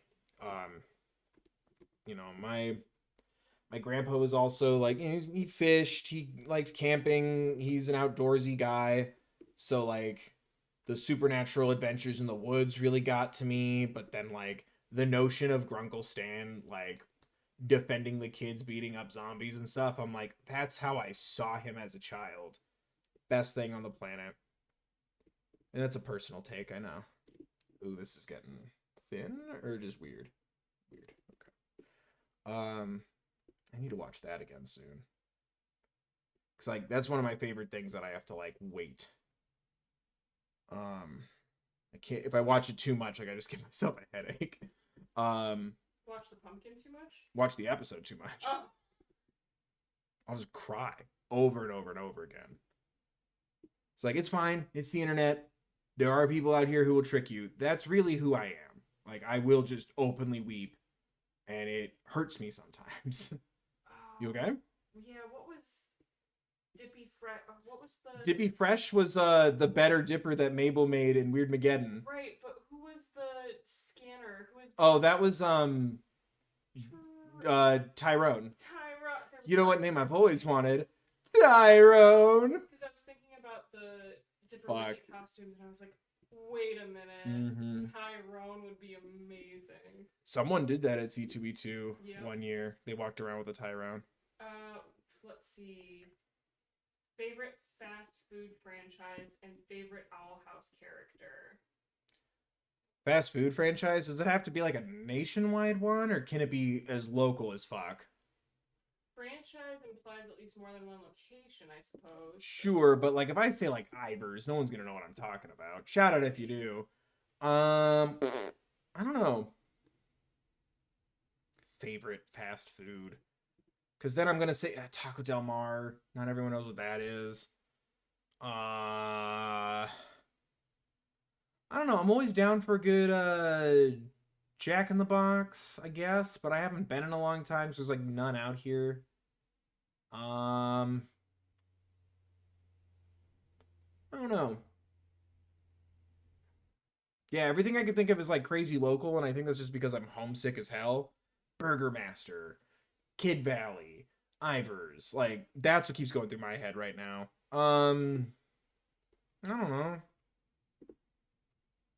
I like McDonald's Filet-O-Fish. Not sponsored. I don't know. Wendy's, I guess. That's a solid one. Can be everywhere. I'm never upset. Favorite Owl House character? You know which one's my favorite. It's Emperor Bellos. He's the only one who's right. And then someone... I think it was Owen, yeah. What Halloween traditions do you follow every year without fail, and when do you think it's the right time to start feeling Halloween-y? I think September 22nd is the correct answer, because it's the first day of fall, so it's the first day of spooky season.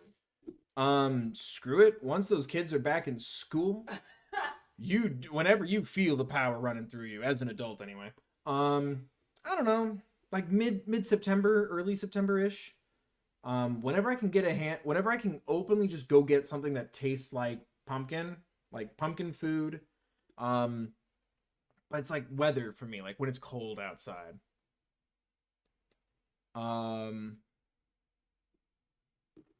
So yeah, when I feel it in the air is like the dumbest way to answer that, but when I feel it in the air, like when it gets cold, pending your area and our treatment of the planet. But no, favorite Owl House character, I mean, certainly Hootie. And like, I love Luce because she reminds me so much of my sister. And it's lovely to watch in that regard. Hootie is king.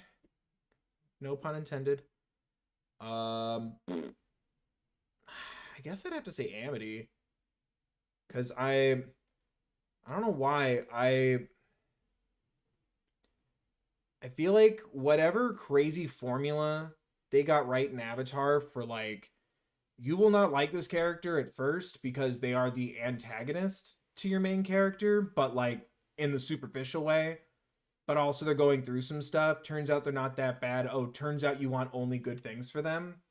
Like, that formula has been getting perfected more and more. And I think really, like, that team, Dana Terrace and the entire, like, Owl House team, like, really nailed it with Amity. Like, that's just impressive. That's so true. It was National Pick Tall People Day yesterday. I feel like King would participate in that. Actually, King would be insistent, why is nobody kicking me? I'm superior. I tower over all of you. Someone has to talk to him about that. Damn, it's like, it's so close. Like that edge right there. Also, the eyes are so frightening, but like right there, I'm trying to chip away at this a little more. I like it gives it a little more of a depth. His eyes are so derpy. No, it's still a work in progress. You don't see me with just eyebrows on if I'm putting on makeup and go, oh. Now I gotta put makeup on the boy? Yeah, hello, boy. I don't want to keep going at it because I feel like the spot's getting thin. Like, I can see that part of the pumpkin specifically if I just angle it from the light that's just naturally in the room. That's the brightest part, is that corner I'm trying to fix.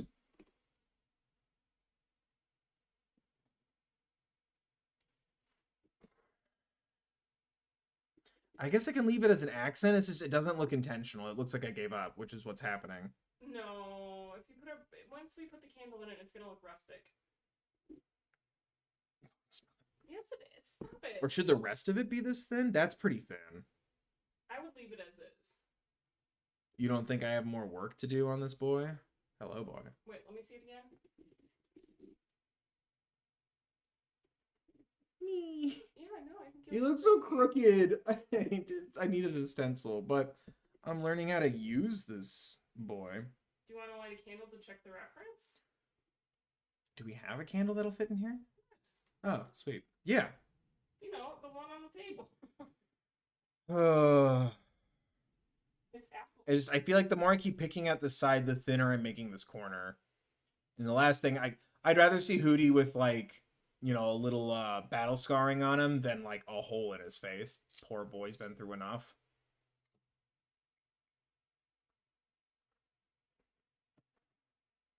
It's a thick candle. I don't think I'm going to be able to take this out. We'll blow it out and take it out.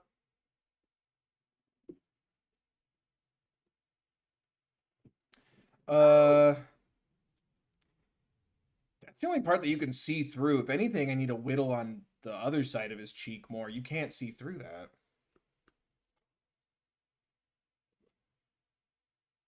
Yeah, that's not an even Hootie making. That's Phantom of the Hootie opera. Oh, another 10 from Veronica. What? Oh, thank you. Guess I'll do this again just to prove a point. Don't worry, Bill. You can actually just use the name without having to read the comment. Thank you, Veronica. Thank you for the 10. Thank you for the lesson.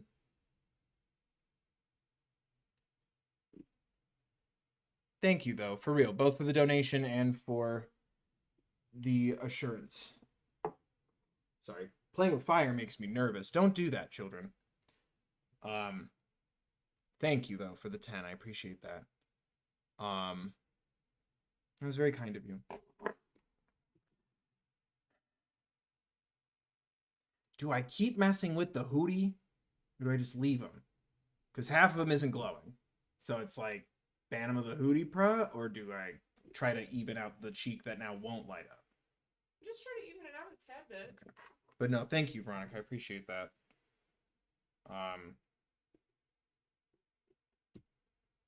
Ironically, I don't want people thinking my dad's a bad person, but I also don't want you thinking he's a great person. He's okay. My dad's been having questions lately about, like, oh, how do I, like, be cool around people with, pronouns I'm not used to. And I'm like, I don't know, Dad, it's like learning somebody's name. Are you just going to walk around and assume everybody's name is Sam until they tell you otherwise? And he's like, no, that's a good point. And I'm like, yeah, I know. Trust me. I've had awkward talks with people. But thank you for proving my point where it's like, what's your heart doing? You know what I mean? If you make an earnest mistake and correct yourself and apologize, that's not the same as, someone going, oh, judge, judge, judge, cite, source, cite, what is it? Cite, what's it called? Like the new bibliography, works cited, works sourced, referencing to a book. So thank you for also proving that point that I made to my dad the other day. Because he's like, how do I not like, how do I casually treat something like it's a big deal, and like, or casually treat something like it's important to me? And I'm like, that's a good question, because you're also right. Like, you don't want to freaking, overdo it, for lack of a better word. But I'm like, just give a shit, Yeah. Owen has coined the term hoomkin. Hoomkin? Sounds dirty.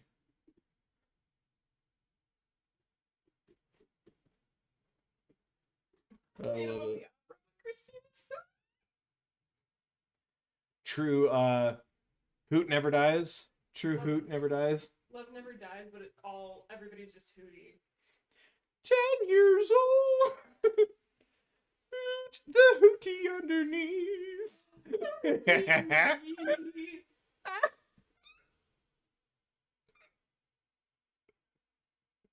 No.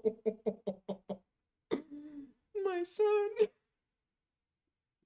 That's my pitch for the Owl House gets God forbid to get a full story time, but that's my pitch for the additional Owl House sequel 10-15 years from now.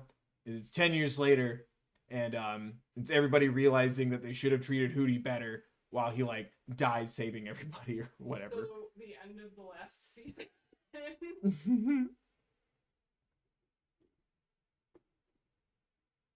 I mean, that's basically what's going to happen in that show. You mark my words.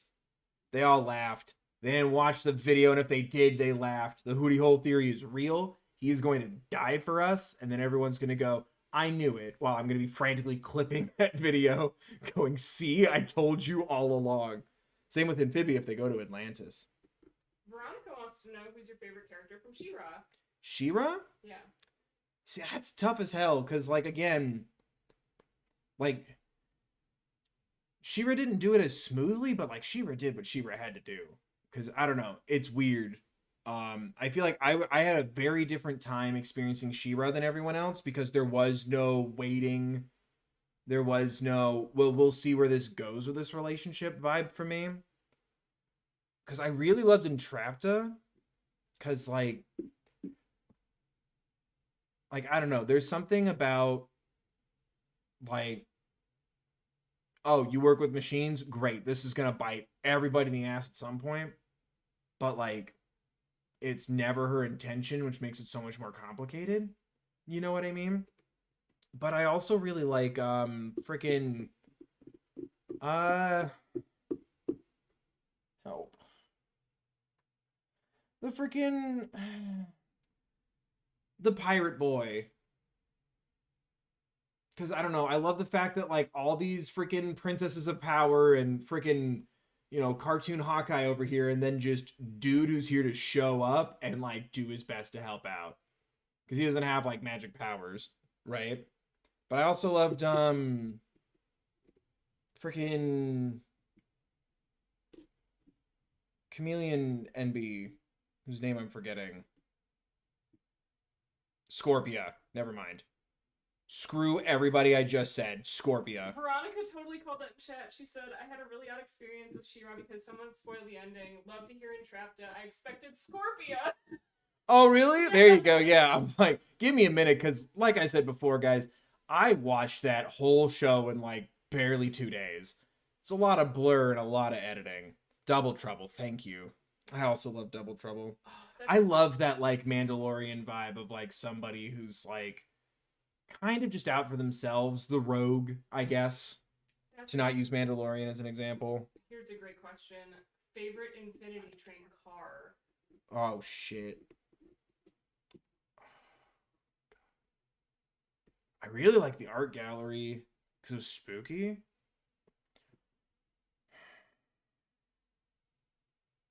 Trying to like mentally go through them as fast as humanly possible. I like the marketplace at the beginning of book 2. But the frog boy, or the toad always gets kicked. Kick me, please. Please kick me. We also have a couple. Corgi train. Oh yes. Favorite character from Hamilton. Why the tyrant King George, of course. All he wanted to do was tax the freaking rich. Those who became the 1% of America refused to pay taxes, and now here I am still paying their taxes. And now there's tea in the drinking water. And now there's tree. Yeah, all they did was dump. What a waste of leaves. The founding fathers didn't give a fuck about the planet. I don't know. Favorite character in Hamilton? I mean, I like Burr's songs the most. Yeah. I think you have to look at Hamilton as like character specific and not in conjunction with like yeah. No, I know. I'm just being a dick. I don't know. Cause like I also don't feel when I listen to just the music, I can feel a personal connection to it. But then like when I saw the show, not the flex, but I've seen it. I've seen the Hamilton. It feels like then I feel like I'm reflecting more on the history element of it than the narrative. So I don't know. And then we also have favorite Infinity Train protagonist. Alan Dracula. I just typed Bestest boy. I don't know, because I mean, if we're good, am I allowed to at least like group them as opposed to having to pick between Jesse and Lake? Can I just group them? Jesse and Lake. Because like Tulip's dope, but like I don't know. I've had divorced parents my entire life. I know because I've also had divorced parents from later in my life. It's different to lose your parents like being a couple later in life, but I'm like, this is great writing. Jesse and Lake elevated that shit. And then 3 sealed it off, and then 4 went, let's have a nice vacation with these 2 boys who sit in hot tubs together within 5 feet, or are they? We don't have time to measure because it's over now. And I also will still rally for both the ambiguity, but also it's like it breaks my heart, man. Like if we lived in a freaking world where like you'd be exaggerating to say like there's no way some executive went, don't put the 2 boys too close to each other. Meh, meh, meh. Like I wish we lived in a world where that's an exaggeration, but end of the day, I feel like they kept it ambiguous intentionally. I feel like nobody's wrong as long as you're kind to each other, specifically me. Because I think there's something to be said too about vulnerable, emotional, open, like not open, just being a vulnerable relationship can also be platonic as well as romantic, but also, like I said, it's not like there's been a lot of MLM romantic relationships out there in the world of animation, so breaks my heart thinking about that ding dang show. But I think favorite has to be freaking Jesse and Lake, but I love Ryan and Mingy so much, but then like I feel like I have to take a side when I love the ambiguity that I get from their relationship as a storytelling entity. I feel like that ambiguity upsets other people, which then makes me upset. So I have to like kind of slide them into second. Because I feel like book 3 is an ensemble piece for me. You need Tuba. You need freaking Grace. You need, I almost said Angel. You need Hazel. And you need, the boy. So, see right there, someone's already saying there's no way Ryan is straight, and it's like, it's cool to do whatever, like take away whatever you want from it. Like I said, I think it's meant to be ambiguous because like there's room to be said about it being platonic or romantic, but I also can't sit here and say like we live in a world where no one would have stopped a romantic relationship between two male characters. But I love ambiguity in that texture where it's like, well, what does that relationship look to you? You know, because I have a friend who he and I are insanely close, but there's always that we held each other in such a barrier that there's parts of our lives and beings that we couldn't share with each other because we weren't ready to come to terms with it about ourselves individually. And it makes me think of that.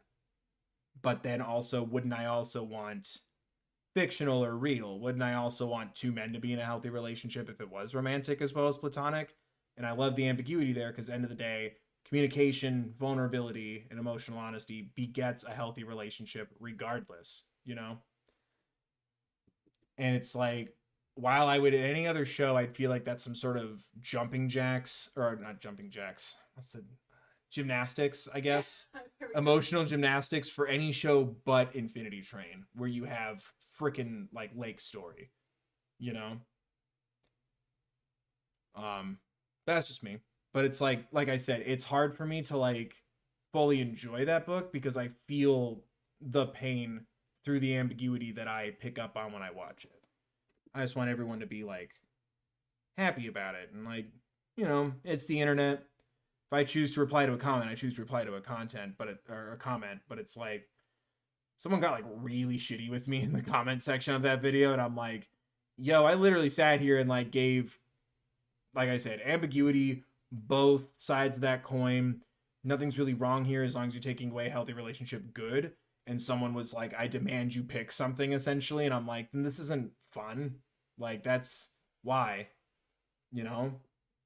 I would agree with you getting in my face if I made a video where it's like, boys are only friends, not clickbait emotional. That'd be pretty fucked. That's a different conversation. It's a whole different thing, but I'm just like, I don't know. I like feeling that ambiguity because I think whether they knew it or not, it's like, let's try to tackle like both levels of that at once. Because I see it as, and it doesn't matter which one to me, I see it as at least one of them has a romantic vestment in the other. But end of the day, it's about preserving what relationship is there right now, and that's platonic. So they haven't seen each other in a long time, but that's the pickup I take away from. But that's also, like I said, it's to give me that pure ambiguity. Me, sorry, you nailed it. Me, hate gay subtext, make it real. Also me, OMG, where's the gay subtext? That's me. Yeah. That is fucking me. I'm like, what were we watching? And I was like, Vibes? No, it was Doki Doki. We were playing Doki Doki, and like one character complimented the other character's physique, and I'm like, Vibes? But also like, let's talk about this completely other thing too. But like, that's so fucking funny. That's fucking perfect. I hate the subtext, make it real, because that's exactly, because I'm also, you know, I'm the one sitting in the corner going, tell the story, but you know, make it gayer. But then I'm also like, well,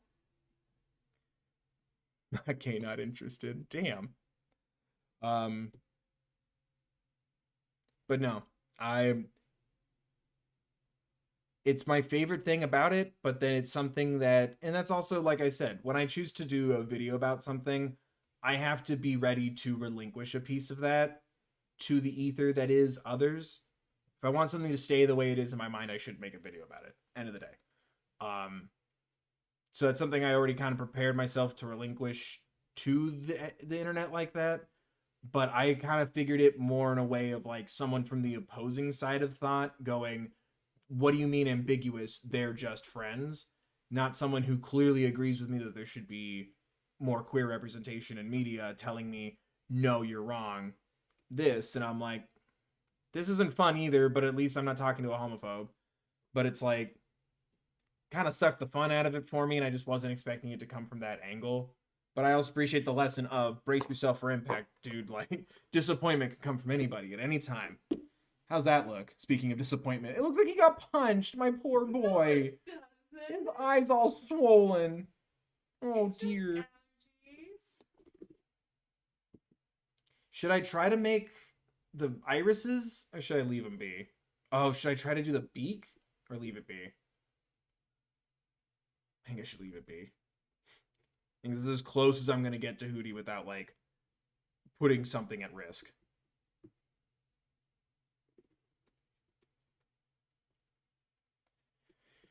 That's actually a good point.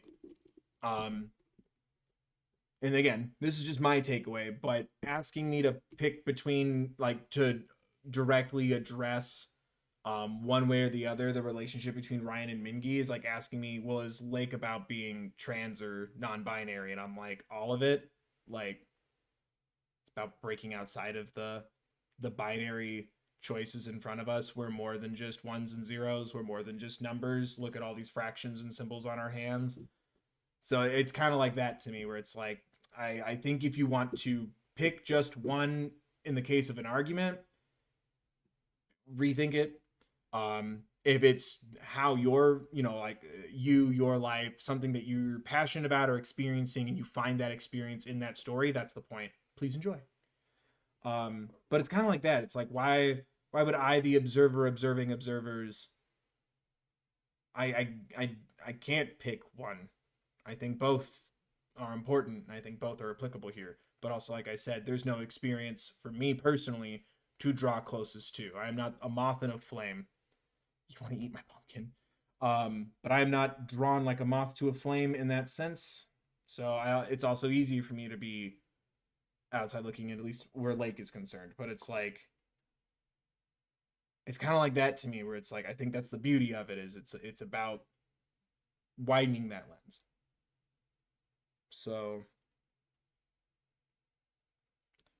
ace perspective, I hate stuff like that because it tends to push aside non-romantic relationships. Yeah, that's a whole nother part of it too. Thank you for adding your perspective.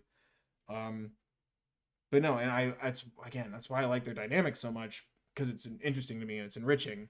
But it's something I've kind of had to also relinquish to the internet. What should I make next?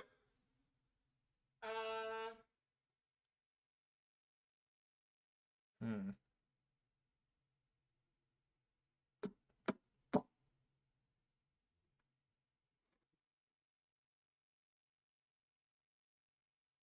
Uh,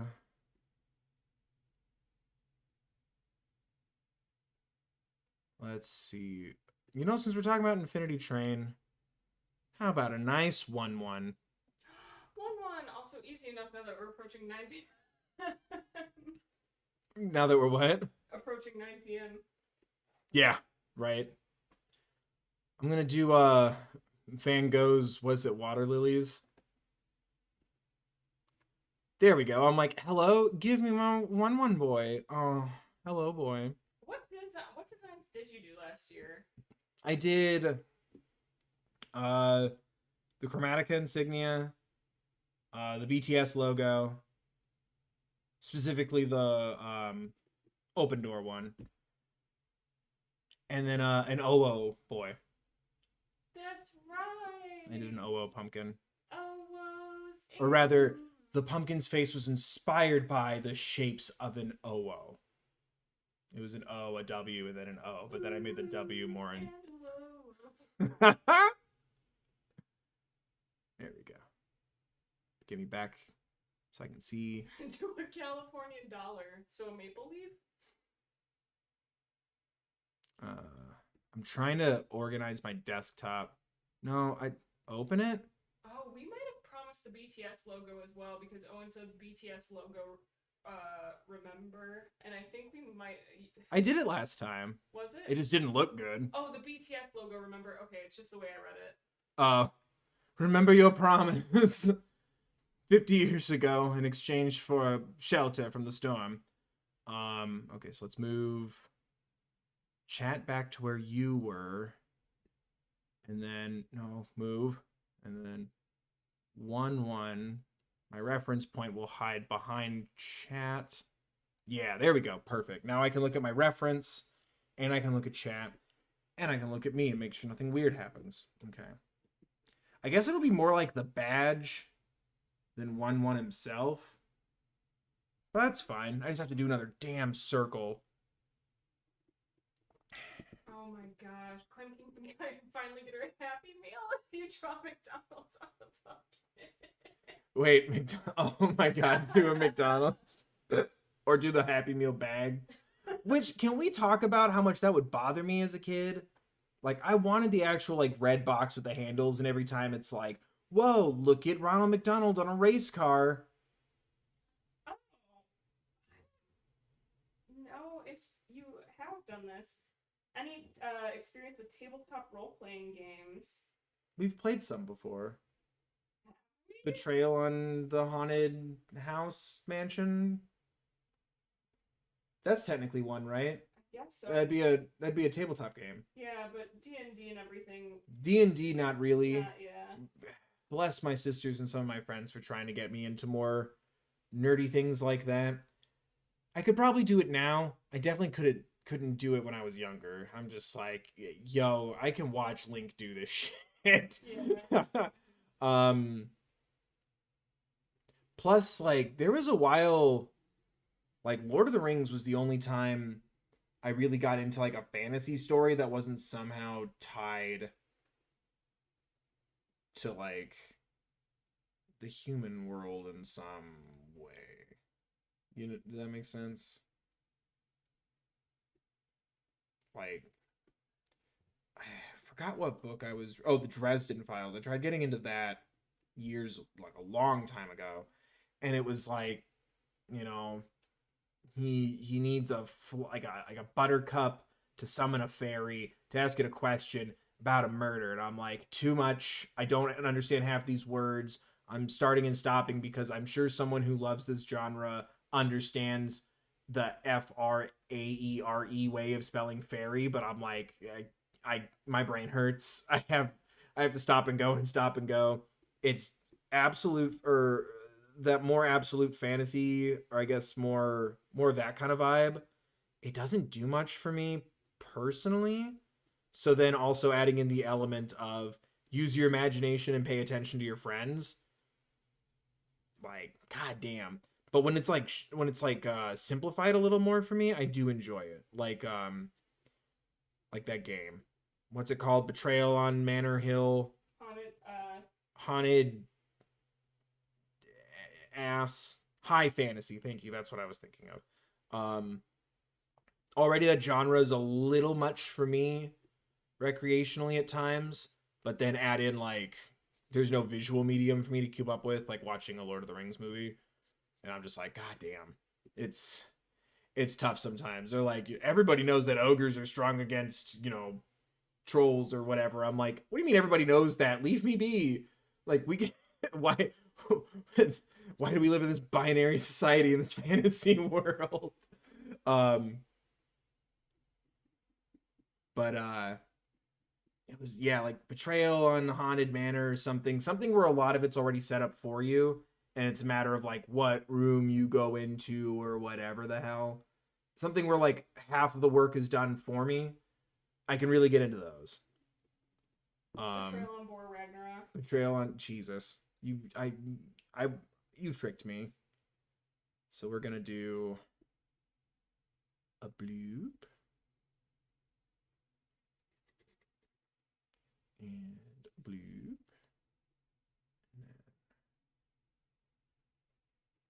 Circles are hard. There we go. Oh no, this Sharpie. That's a wet ass Sharpie. Drawing me, swallow me, drip down the side of me. And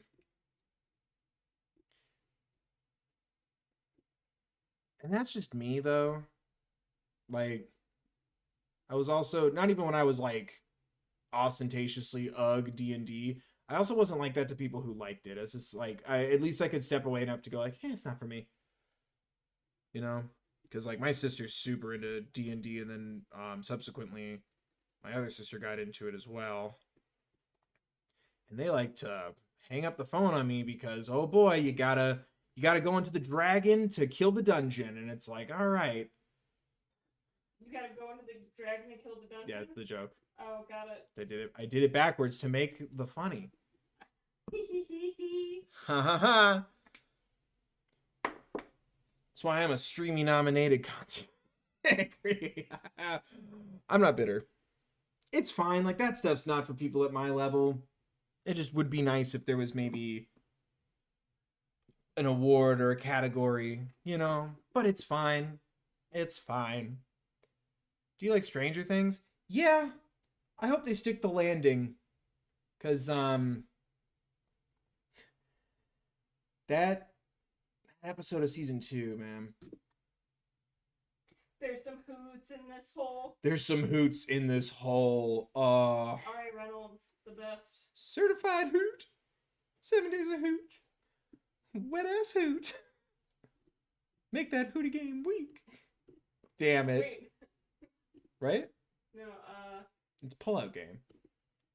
I know the lyrics to that song. the hoot threw me off. Wow. Fake fam. Did you even download the song? Because I have it on my phone. I have to go. There's some booty in this hootie. Sorry. Heading back, I already said my favorite episode of Gravity Falls. Heading back to the Stranger Things to answer your question. I like it just fine. I hope they stick the landing. It's weird because, like, hindsight's no pun intended. Hindsight's 2020, right? But like, I felt like they were taking their sweet ass time to their detriment before 2020 hit, right? Like, I'm like, yo, these kids aren't getting any younger. What do you mean you're still working on like another season, or you're still filming or trying to figure it out or whatever the hell? Because I think there was like a period of production that slowed down because of scheduling, or the creators were like holding out for money, or something happened, or everyone's just like, we're waiting for inspiration to strike us. And I'm like, yo, you're making a mistake. And sure enough, I hope they stick the landing, because you could have done season 1 and then maybe like a movie and wrapped everything up. I liked season 2 fine, minus that episode that we don't have to talk about. And I liked season 3, but I'm like, is it okay if I spoil it? It's pretty old now. This is another weird thing to think about. Like, I'm gonna watch season 4, but the choice they made at the end of season 3, you don't make that choice and then tell me that there's gonna be more and then undo it in the post credits. I'm like, now that means nothing. Can I just say it? Because I feel like the sentence doesn't make sense if I say it. But yeah. Someone in chat worded it better. I think you should have, hindsight aside, I think you should have, after season 1 went so well, you should have mapped out, if not 3 more seasons making 4, 2 more seasons making 3, and just kind of like, stopped there. No spoils. You're the one who asked. I'm not spoiling anything, but you've had like a year and a half, right? That was like July 2019. Whatever the last time that a car crashed. Yeah, we had a car crash into a car parked outside of our apartment when we were watching Stranger Things 3. It was 4th of July. It was because the person was drinking. Don't drink and drive. Everyone be responsible and all that stuff. Not a joke. So season 3's also been a hard thing to remember. That was frightening. But no, it's like, I'm worried that they're overstaying their welcome and they're like jumping the shark both in season 2 and season 3. And it sucks because like I really like the vibe, I really like the ideas, but it's also slowly becoming like that different kind of like overhyped pop culture experience where it's like it's kind of like where Squid Game's at right now. I feel like someone watching it now is going to have a much different time than like me watching it because like two or three people told me you probably like this, Bill, because you like Battle Royale, you like the Hunger Games minus everything else about the Hunger Games. You know, you like horror, you like tense stuff, you like things with a strong theme and message. You know, we live in a society that isn't the Joker. Um um so I watched it when like barely anyone was like being big on it. But I feel like if you were to get into like Stranger Things or Squid Game now, you'd have such a different expectation, and like you'd have that part of you going, "This is it." At least at some point, even if you're having a good time, it'd be like everyone's talking like as if this Netflix show is like the next Messiah. It's really cool, but some people really overhyped it. Or why is everyone so mad when they talk about it on the internet? It has a different context to it, and I think Stranger Things, while trying to ride that streaming service popularity tide, kind of became that in a sense because it's like, whoa, does everyone lose their mind when Stranger Things comes back? You know, I don't know. I think that sounds a bit like a hipster conundrum, but I'm sticking to it because it's kind of true. It's like, you know, sometimes you get influenced by other people's experience, or like, you know, all it takes is one person's over the top uh positive or negative response to something, and it can change the experience. But yeah, it's not bad, especially Squid Game. I really like Squid Game, but I think I'd have, like I said, a much different experience now that it's, you know, broken Netflix records and all this crap, and it's like the most, technically like the most watched thing ever, which also you know, nobody sponsors me or nothing, but just saying, Netflix has not paid any sort of bonus out to the people who made Squid Game. So that's cute on the long list of things. Can't wait for Centaur World. But goddamn, like nothing. Isn't that nuts? Because it's like, sure, I guess you can argue like your bonus is this like influx of social media presence and stuff, right? But that's not Netflix's responsibility. Exposure. That's like saying I'm paying you an exposure. Yeah, exactly. But isn't that wild? I mean, none of the people in that show, personal spending habits aside, like, No, and the they creator don't said have- that pretty openly. yeah, He's like, yeah. I'm not hurting for food. Like I do all right. But I'm like, that's not something I do all right isn't something you should be hearing from the person who like accomplished that. You know? Not even a freaking gift card to, like Red Lobster or something. You know, thanks for making Squid Game. Go get 20% off at Toys R Us. Isn't that nuts?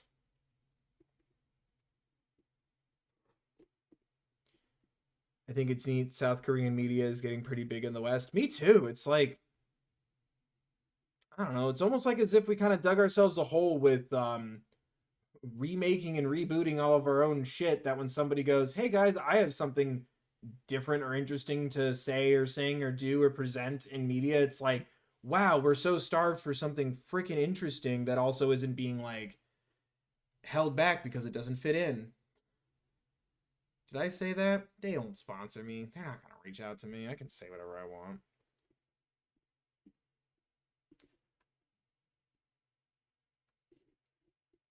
Especially Disney. I don't think Disney's gonna reach out to me anytime soon. Hey, Bill. We noticed that you have a lot of content about the Owl House. Would you like to come to the Disneyland? That depends. Is there Did I say an that? Owl House? Rupee? It depends. Did you get my email about the Hootie Mansion? Are these walls really stretching, Hoot?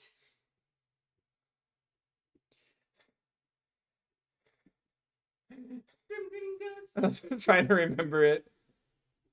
Grim grinning hoots are about to social hoot. I want a hitchhiking hootie in your carriage on the way home. The carriage is also hootie.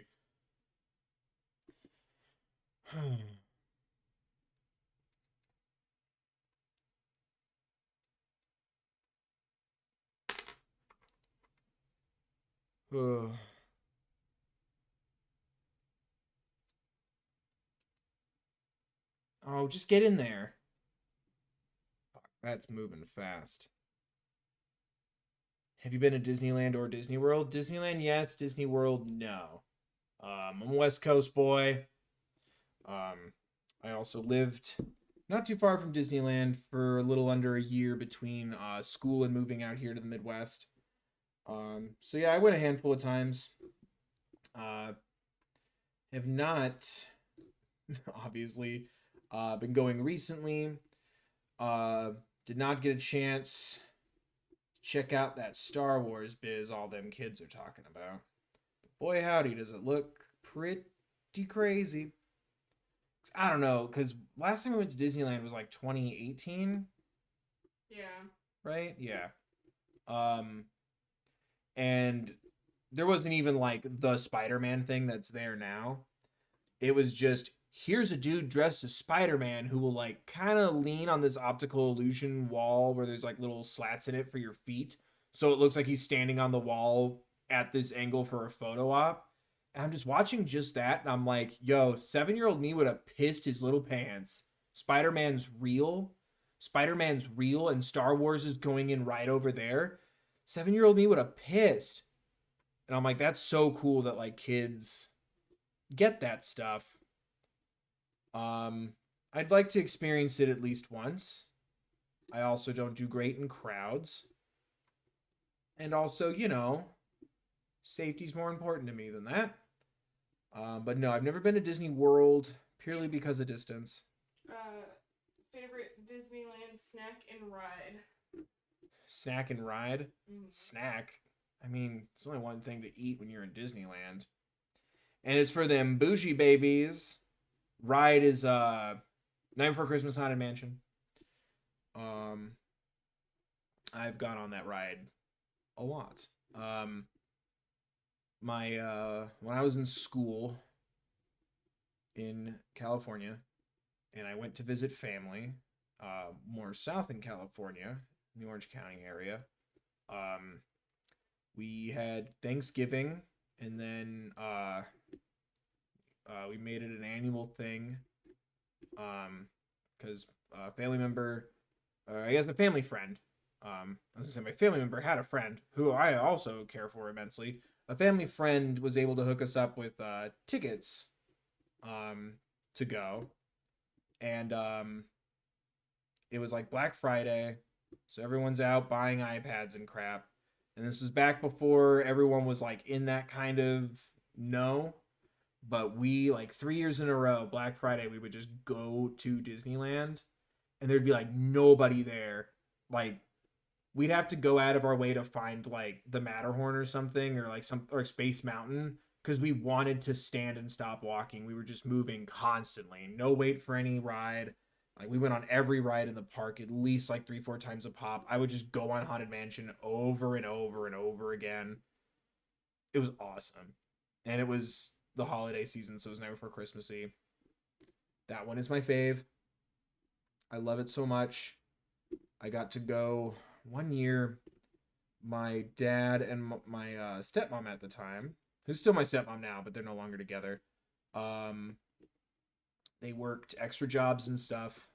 I remember my dad had a collection of fast food and pizza hats. So I always like to give that detail as a shout out to that kind of work that went into it. But they took me to Disneyland.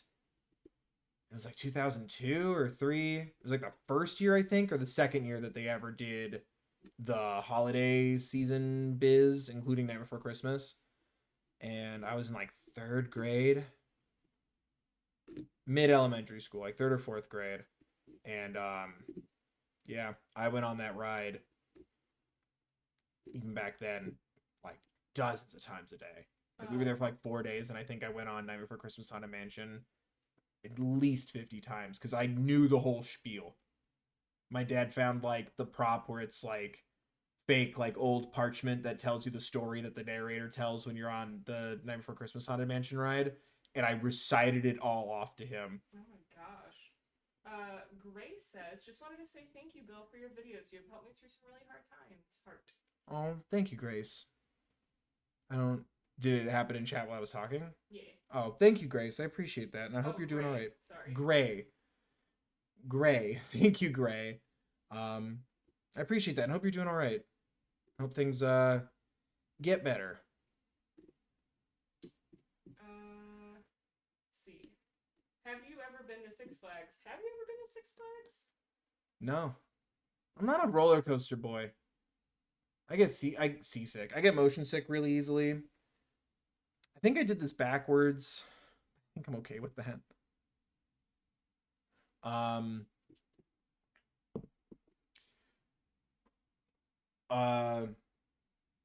Favorite snack at Disneyland is just go to the Blue Bayou.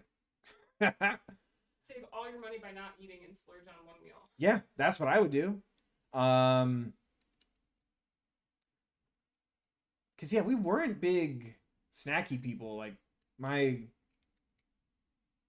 hello, are you just stuck? There we go. Oh no, I came up. Stupid boy. Screw. Snack. We didn't really do a lot of like. So if I were to say like snack, it'd be like oh, the ice cream sundaes on Main Street. Yeah. They have a peppermint one that I like a lot. Disneyland doesn't really attract me to the food aspects of it because Disney World has the food. Yeah, I've seen the damn videos. I mean, which of these 50,000 restaurants do you go to when you're on a budget? Like, I'm so jealous. I've never gotten to go to Disney World. I'd like to at some point, should it be safe to do so and I feel comfortable doing it. But I'd be focused too much on the food. There'd be like a handful of rides I'd want to go on. I just want food. Have you ever seen Little Miss Sunshine? I have. It's a good time last time I watched it. It's been a long time though. I feel like I did this backwards. I like did the outline of one and then like the belt center. But now it looks like I'm done. Like I should not. Yeah, but now his little black strip can be the light up part. Yeah, that's what I'm saying. Like I can just, I guess, make this part a little thicker and make it light up a little more.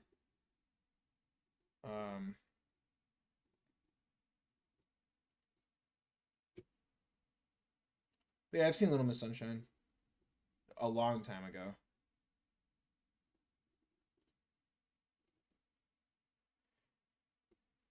Yeah, I don't really know. I feel like I did this backwards. I feel like the middle strip should have been the pumpkin flesh, and I should have carved the rest of it.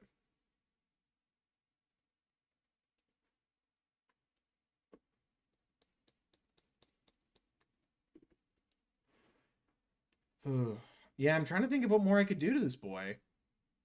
Other than give him feet you can't see. Yeah. I think we got it. It's just now, I guess, rubbing off the Sharpie so you can see the details a little better. Should I separate the hootie beak or leave it be? I would leave it be. You don't trust me?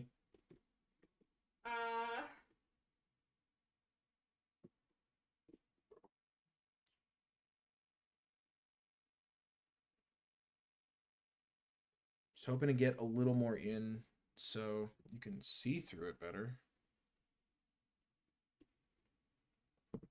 It looks so derpy. My poor, poor prince.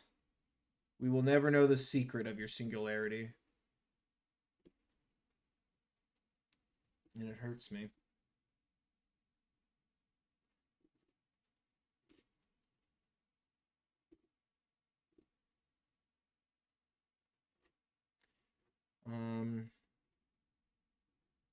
But yeah, I think that's really the only thing that stands out to me really about Disney World now. It's like, oh boy, the restaurants and the food would be neat, but then it's like, I guess I'm going to spend a pandemic aside. I think if I was spending a couple grand on a trip, excited about food, I guess I'd rather go to the actual place where that food originates from than, Florida, where the cockroaches fly and it's humid and it's bad for my brain. I'm a sensitive boy. I don't like cockroaches that can fly. And I don't like when I'm sweating in my clothes and I need to wear long sleeves for reasons I don't like talking about. I need jacket weather. All the bugs to stay the hell away from me.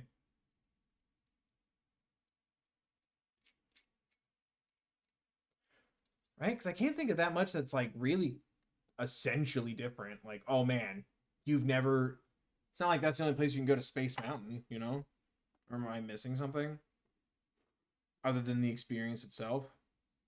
What was that? Sorry. I said, is there really any difference between the two other than the experience itself? Because it's like, it's a resort, but it's like, Disneyland. y'all got rides. It definitely just feels like more like theme park based, where I think the pressure's a little more off at Disney World if you have the right amount of time allotted. That's the other thing too. It sounds like such an exhausting. Like Disneyland, you just kind of hang out. Maybe you do freaking California. You got the time. I guess now you would with like Avengers and crap. But like back in my day, it was like if you were going, it was for the Pixar biz and screaming. Screw the change. It's California screaming. I don't know why that bummed me out so much. I guess because it was just lazy.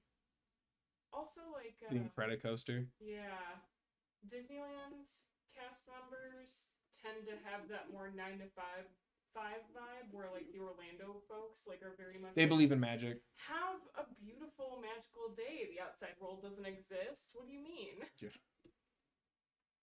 Someone gave me that the outside world doesn't exist crap. We were at like the Starbucks in Disneyland and like we asked what time they close, or we were just getting coffee. It was like later in the day. We were just like getting coffee and a snack, and we asked something like that, like what time do you close or something, or when does the park close? And they said something like magic never stops, or some platitude answer, and we were just like, okay, guy, we're just two adults getting coffee that just want to know if we can watch fireworks before we leave or something. Like we asked like a pretty standard question, I felt like, but like I guess something I could have looked up on my phone. But where's the magic in that? This looks like I did the Deadpool logo wrong.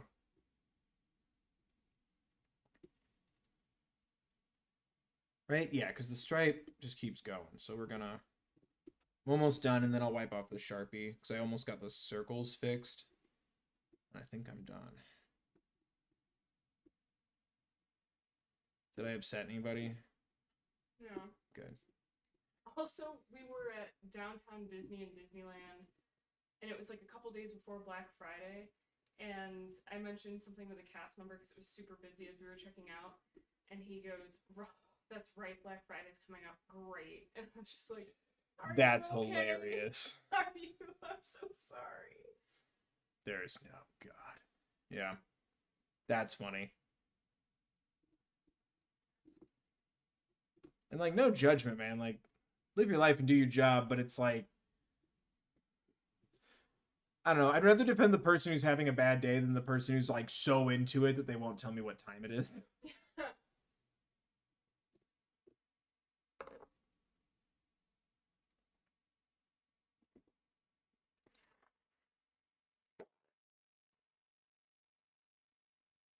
Yeah, Disneyland is really fun if you want a smaller, more chill experience. I agree. Like I don't know.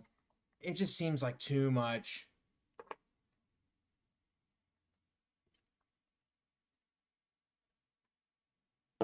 To do Disney World.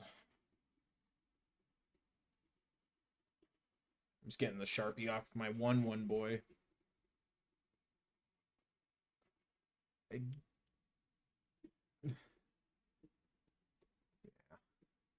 It's not so bad. I think we'll end it soon. 20-minute call to curtain. 20-minute call to curtain. 20-minute call. So yeah, I'm just about done. I think I can maybe do one more simple thing if someone's got a good idea, but I don't want the stream to be crazy long for y'all. It's getting late. We need a candle demo. Yeah, that's how we end it. I will tell you how we end it. Oh, yeah? No. Listen to me. I'm the YouTube star. It's me they click on. It's me telling them to like and subscribe. Fuck it, we'll do it live. Yeah, it turns out you were the real third bill all along. Oh, man. But no, as far as like the snacks and stuff go, like I don't feel like it has much of an identity.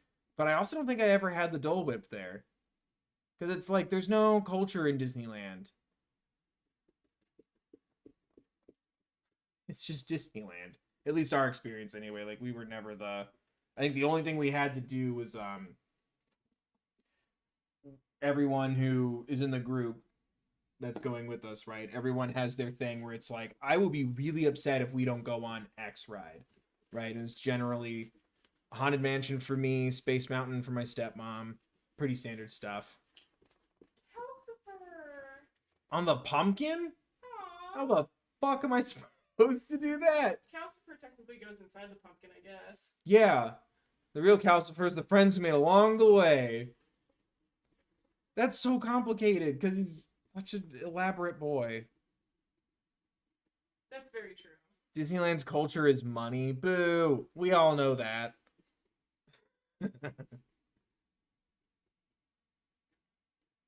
Where does third bill come from? Like, where do I come from, or where did I get the name? The Sharpie isn't coming off with the rubbing alcohol, and I'm getting dizzy. That's not rubbing alcohol, that's nail polish remover. Well, then what am I supposed to do? Have you tried the hand sanitizer again? No. No.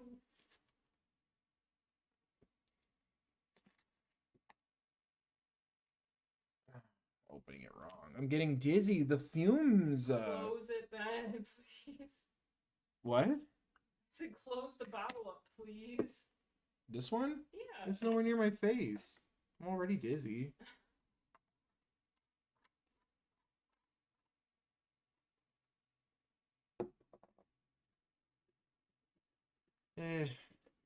It's working in some spots, but not others. And it's honestly, it's just spreading it around. It's making it look dirty. Then don't keep using it. Like I've got a filthy, filthy pumpkin. It's okay. Not seeing any, Oh, Lisa, shut up. I did that last year.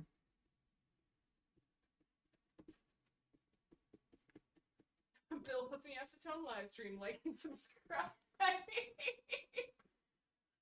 Y'all better be watching videos and not skipping ads so I can keep up with these addictions.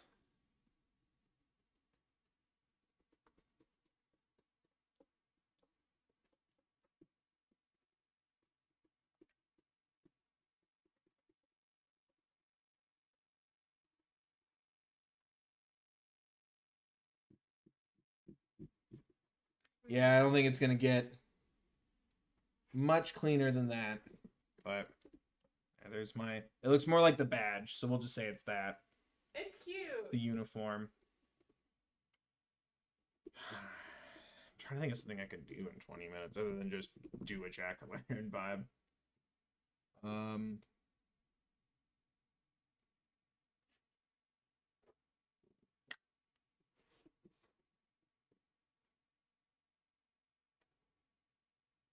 This one will be a secret until I'm done.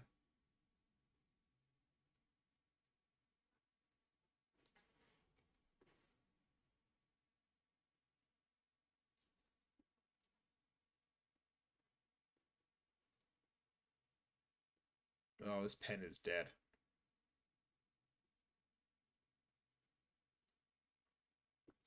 Oh, come on.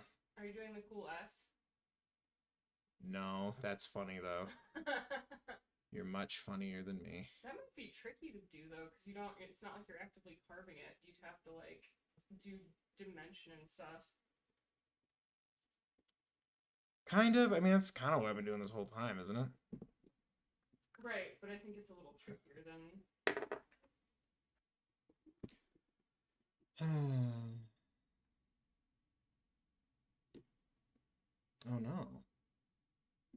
we not puncturing the... Oh my goodness, that was so deep.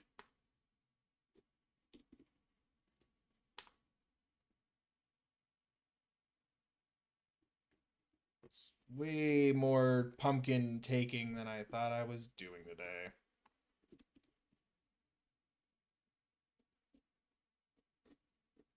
There we go. A little more. But,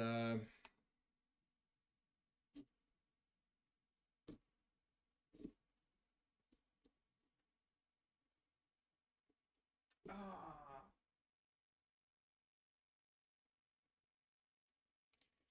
so if I can ever get better with like tools like this, I'd love to do like the picture of my face that's like the channel logo profile. Love to do that on a pumpkin. That'd be dope. Or something like the simpler version of it, obviously, not the kind where like I'm putting little hairs on my beard and shit. Let's not get too carried away. I don't know why I thought you said pears.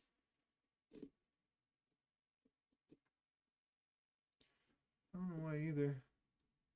I already fucked this up.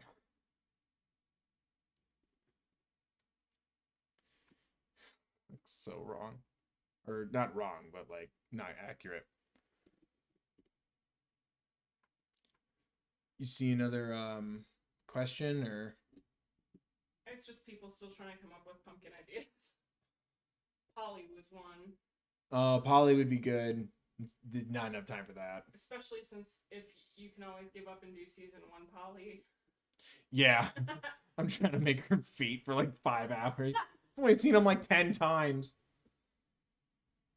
Just a boy. This would go.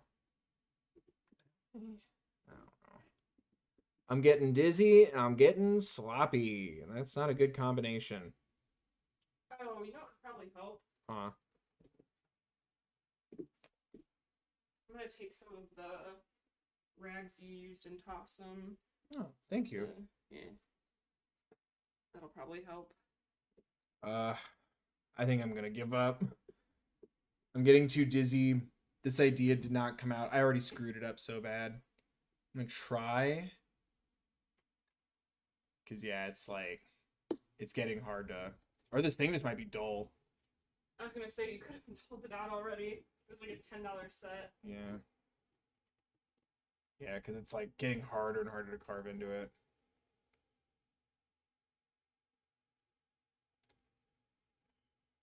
It's like all over my lap. Ooh. Okay, Bill, pick fall flavor.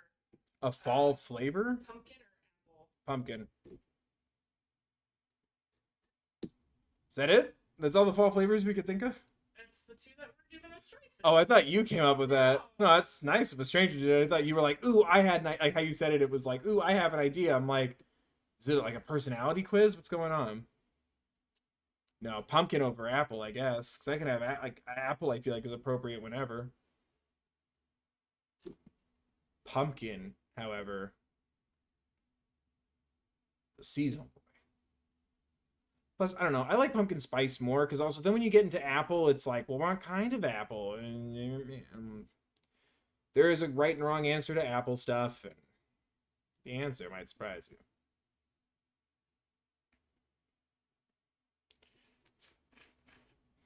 Plus, being from Washington State, talking about apples just gets exhausting.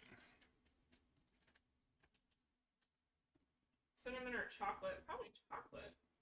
Yeah, chocolate. You can do more with chocolate. Plus, like, I don't know, like, genuine cinnamon, like, it's just gonna get stuck in my throat. I'm a fast eater. I'm a fast eat.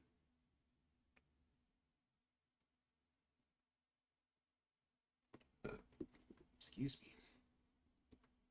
Oh, it's... The speed version of this is almost done.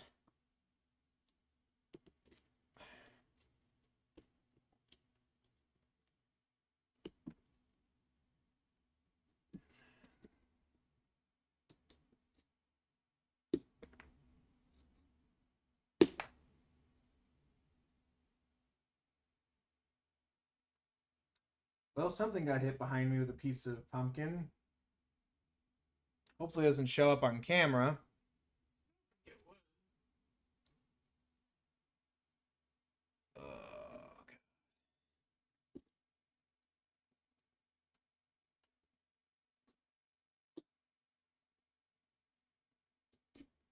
But no, I'm very much chocolate loving boy.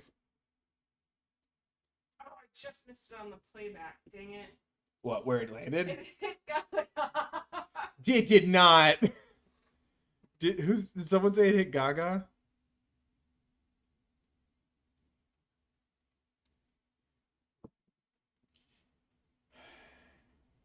Uh,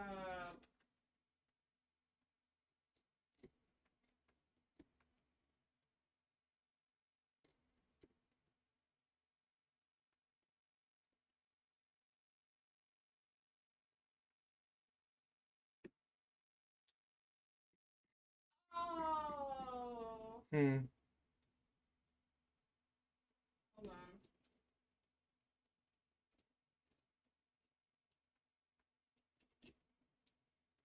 There we go. That's better at least.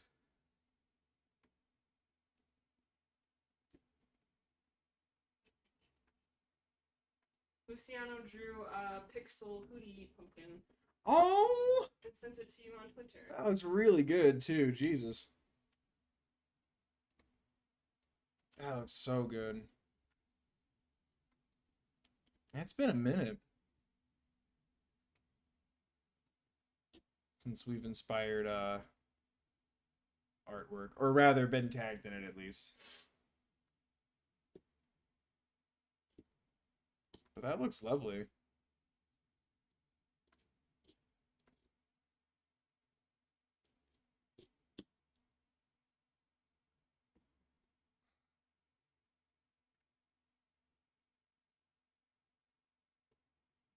I tried fixing the end of it, and it didn't work. It didn't work. Okay. I think we're done. I don't think there's more I could do to this without, like, giving into the integrity of the pumpkin. Oh, GG, chat. Oh, man.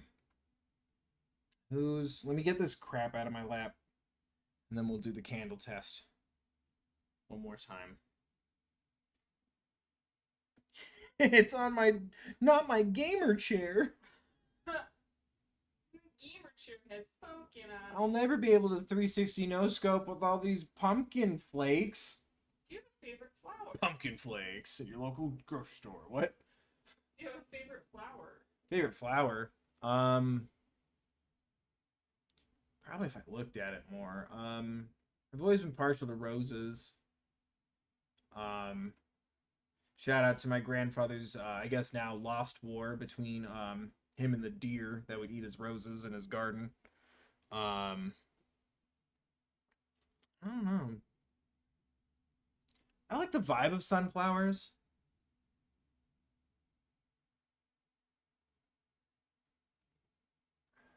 I don't know. I used to. Like, I feel like I used to have an answer for this. I don't know. It's a good question, but maybe I just don't go outside enough these days.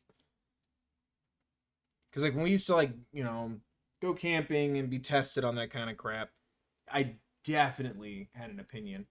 Do you have the lighter? The candle boy? So he gave me a candle and no gift of fire. How much did your septum piercing hurt? Somebody wants to get one for their 18th. I think the video's still up on the channel. It's not monetized because, owie pokey boy. It was fine. It didn't feel pleasant, but it wasn't for very long. It felt weird, if anything. It's like just discovering a new hole. Oh. It's probably one of the easiest piercings you can get because it's straight through skin and not any kind of cartilage. Fair enough. It's also the only piercing I've ever gotten, so I can't really compare it to anything else. But I think the weirdest part was when it was happening, it was like, what is this? And like, you can feel it go through you, and it's very startling.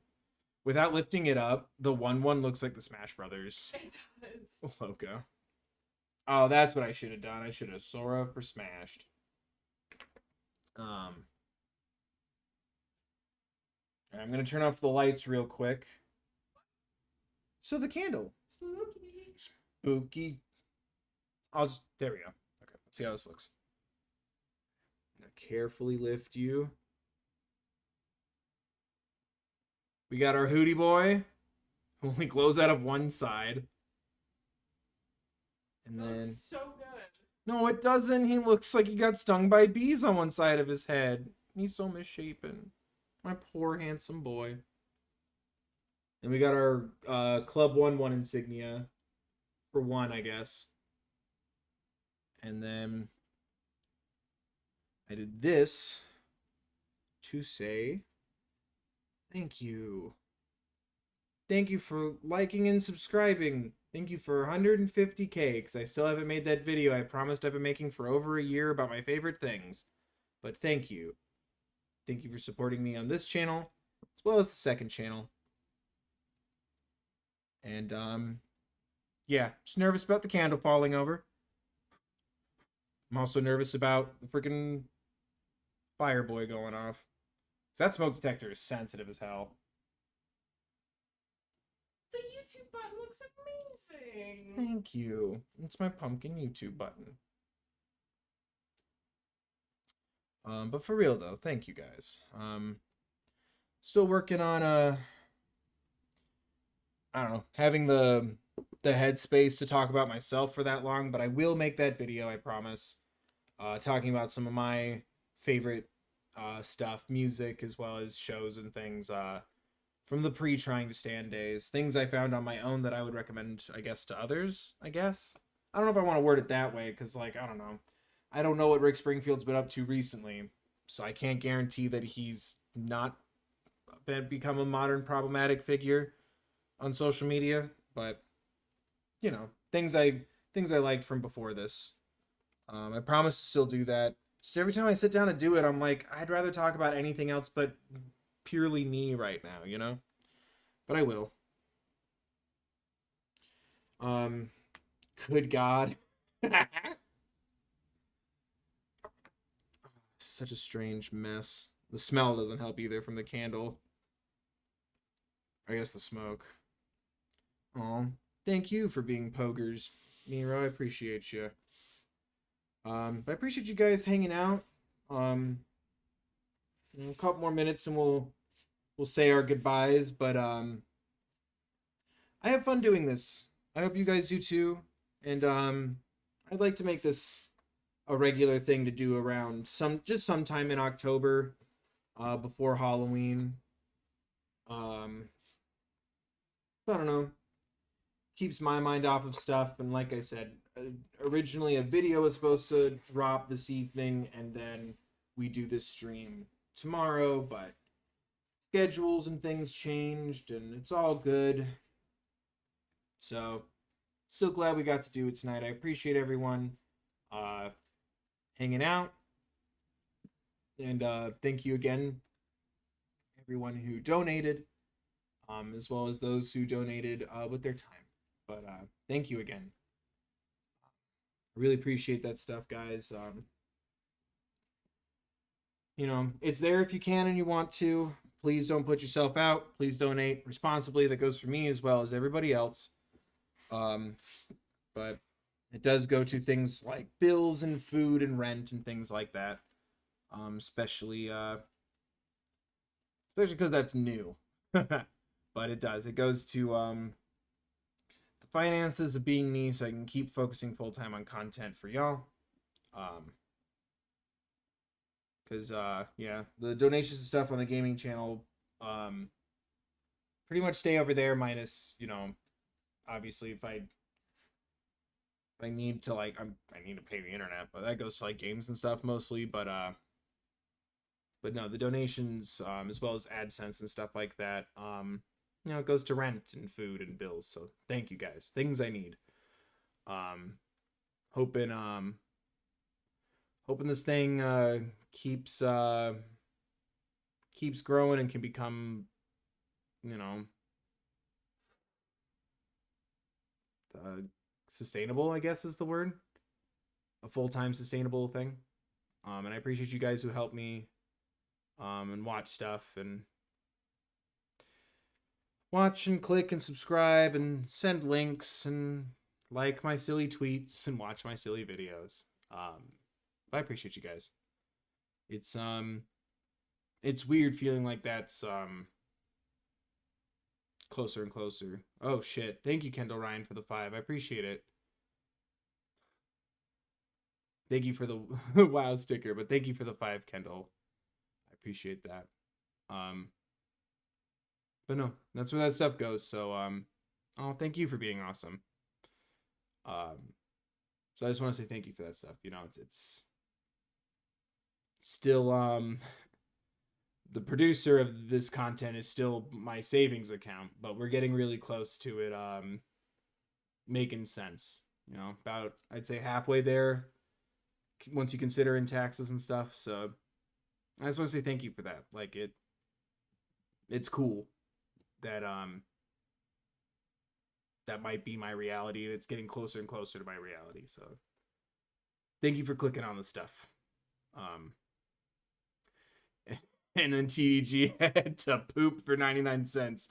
Thank you for remembering to pay if you want to use the bathroom, TDG. It is 99 cents minimum if you want to poop during the stream. You may take the hall pass. Thank you, TDG. But I don't know. I appreciate it, and I feel weird going on about it too much because, like, I'm not someone who, like, wants to reserve that kind of information from you guys, you know? And it's like, how do I say thank you? Robeson, what the hell? Thank you for the 20 and the the peaceful loved lemon head in the shrub, or a peacock. Thank you for the 20, Robeson. I appreciate that. Holy crap. Like doesn't it? Looks like Lemon Grab like finally found something acceptable, and it's like rubbing his butt against a flower bush. Oh, it is very peacock-like. Acceptable. Thank you. I appreciate that. Thanks a billion. Shush. Frickin' puns. But for real, thank you. It's like I said, I don't like to say it too much because I feel like I don't want to feel like I'm talking about it like too much, but I also don't want to act like it's not a thing, as well as, you know, feel like I'm not saying thank you enough. It's weird, you know. But yeah, it's cool that we hit 150K this year for subscribers, and like I said, we're getting really close to being able to you know, or at least me anyway, like sustainably do this without having to like use my life savings. So thank you, you know. And I'm working on other stuff too. Like, it's not in a perfect world, it could just be the AdSense, but you know, I get it.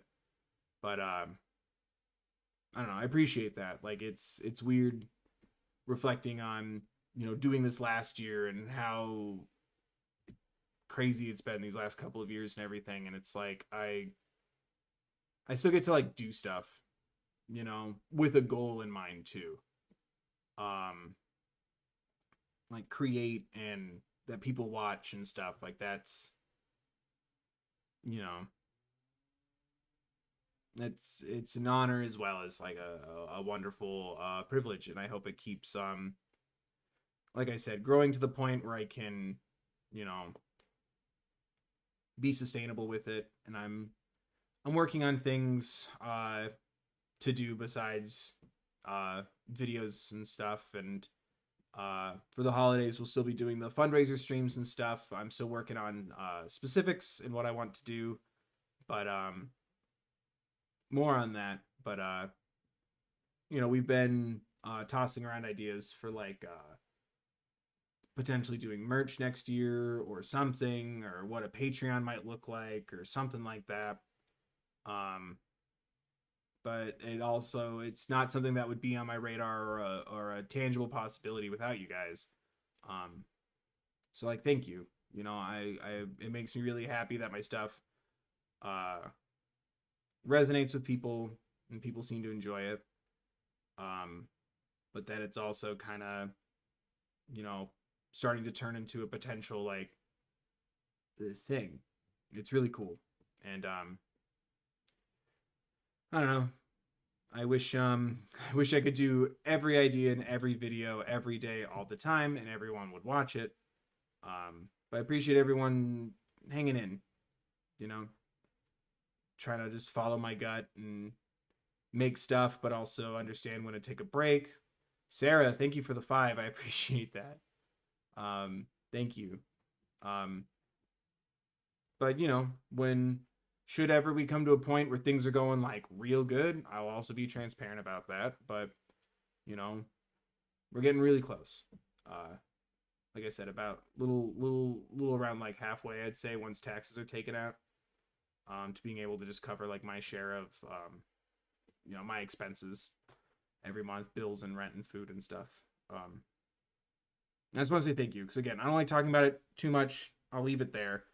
But I don't like talking about it too much, and I don't want to like not acknowledge it, you know.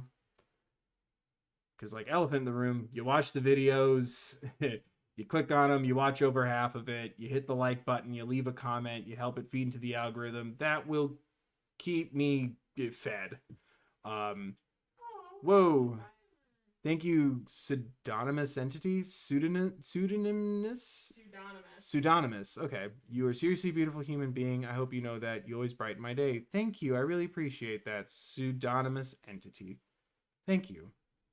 And like, you know, I was talking about it a little bit on the gaming channel a couple times and stuff, like this last week, especially considering my grandpa and everything. And it's like I really appreciate having this opportunity and outlet, because like I don't think I'd be doing too good without people to talk to, as well as create for, like the possibility of like a video doing well, or having an idea, or watching a show and talking about it with people, or you know, finding a new artist or topic or something to do a video about. I don't think I'd be doing too hot without that to work on and focus on. So I don't know. I just want to say thank you. It's been a lot, and I understand I'm not the only person who's going through a lot, but I do appreciate it. Sorry, I'm watching you guys try to pick a community name. I leave that one up to you.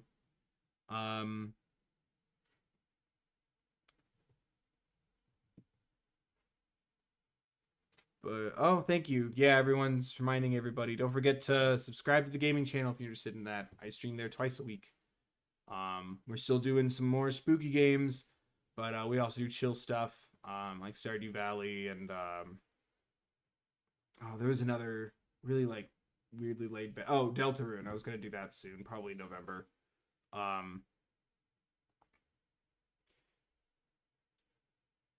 Billnies, like beanies. Yeah. Oh, that's cute. Yeah. I do like that because I love villagers, but that also makes me feel like Animal Crossing-y. Oh, they meant in terms of like for if there's ever a hat. That's the name of the hat. Oh, the name of the hat. Oh, I thought we were debating. Oh, the Buildum's good. The Buildum. Oh, that's really good.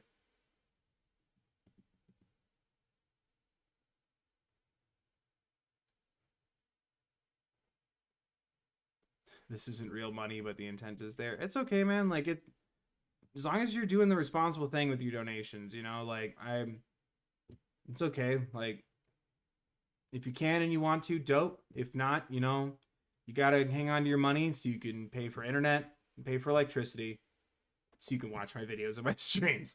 I get it. Um,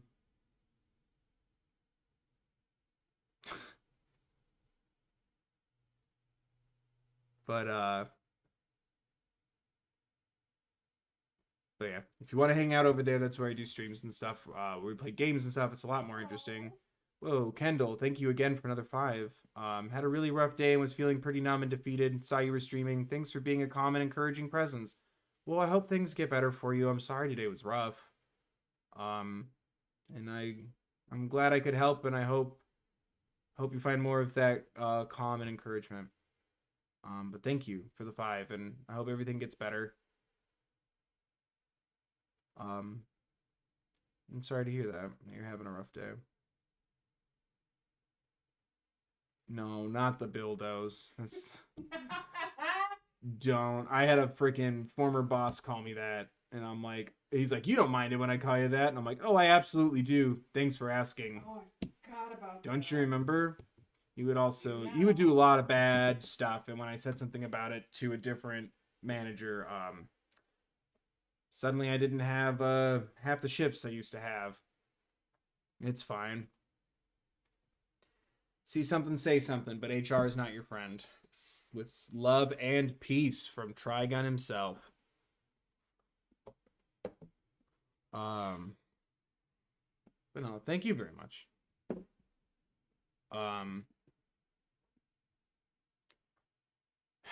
But no, I appreciate you guys. I had a lot of fun, and I don't know, it's like I said, it's hard for me to, like, as much as I do love Halloween and the fall and October and horror stuff and everything, it kind of always has that, like, looming cloud over it now, especially, 2019 hurt a lot, and then 2020 was so scary, and it's still kind of up in the air and uncertain right now too.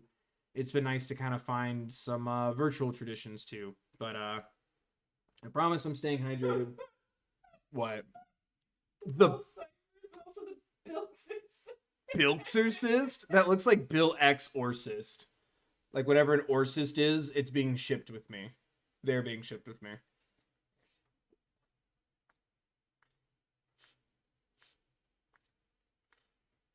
The Bill X Orcist is my fave fanfic. Shut up.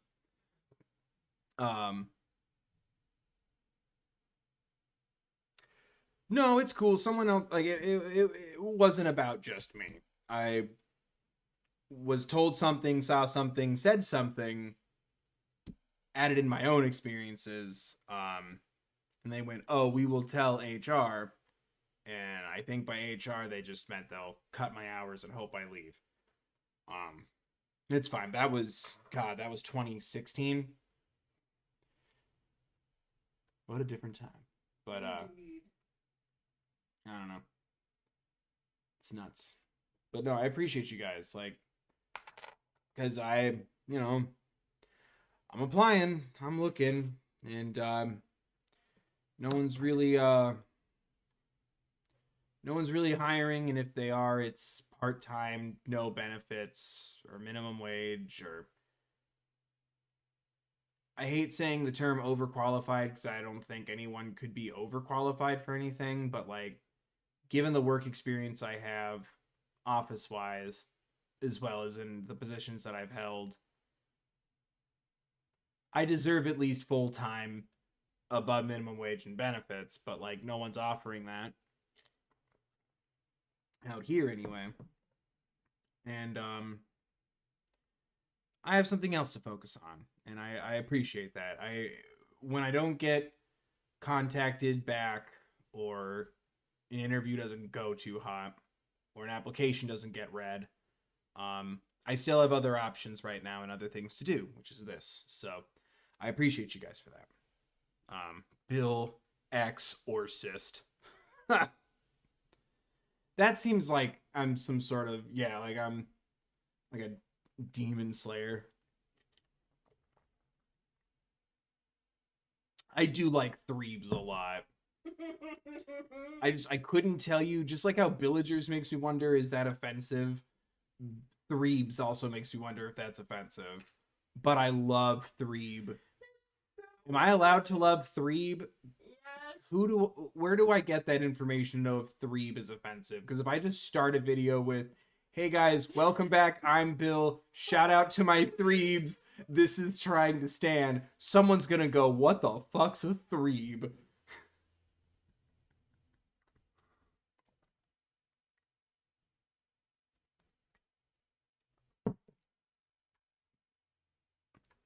Apparently there's a sword named Orsist in a Tolkien book or something. Whoa. Wait, you guys want me to fuck a sword? I feel like I'm being bullied. Like, what is it? Like, sit on attack or something that you would, like, tell somebody. I don't know. I feel like there's a difference between attack and a sword. I do too, but I'm saying it feels like that, but more intense. People like threebs. If we can convince me that that's not offensive, because it's based off of weeb. Nothing comes up for threebs on Google, I think. But I've been told like weeb is like a rude word to say. Is it?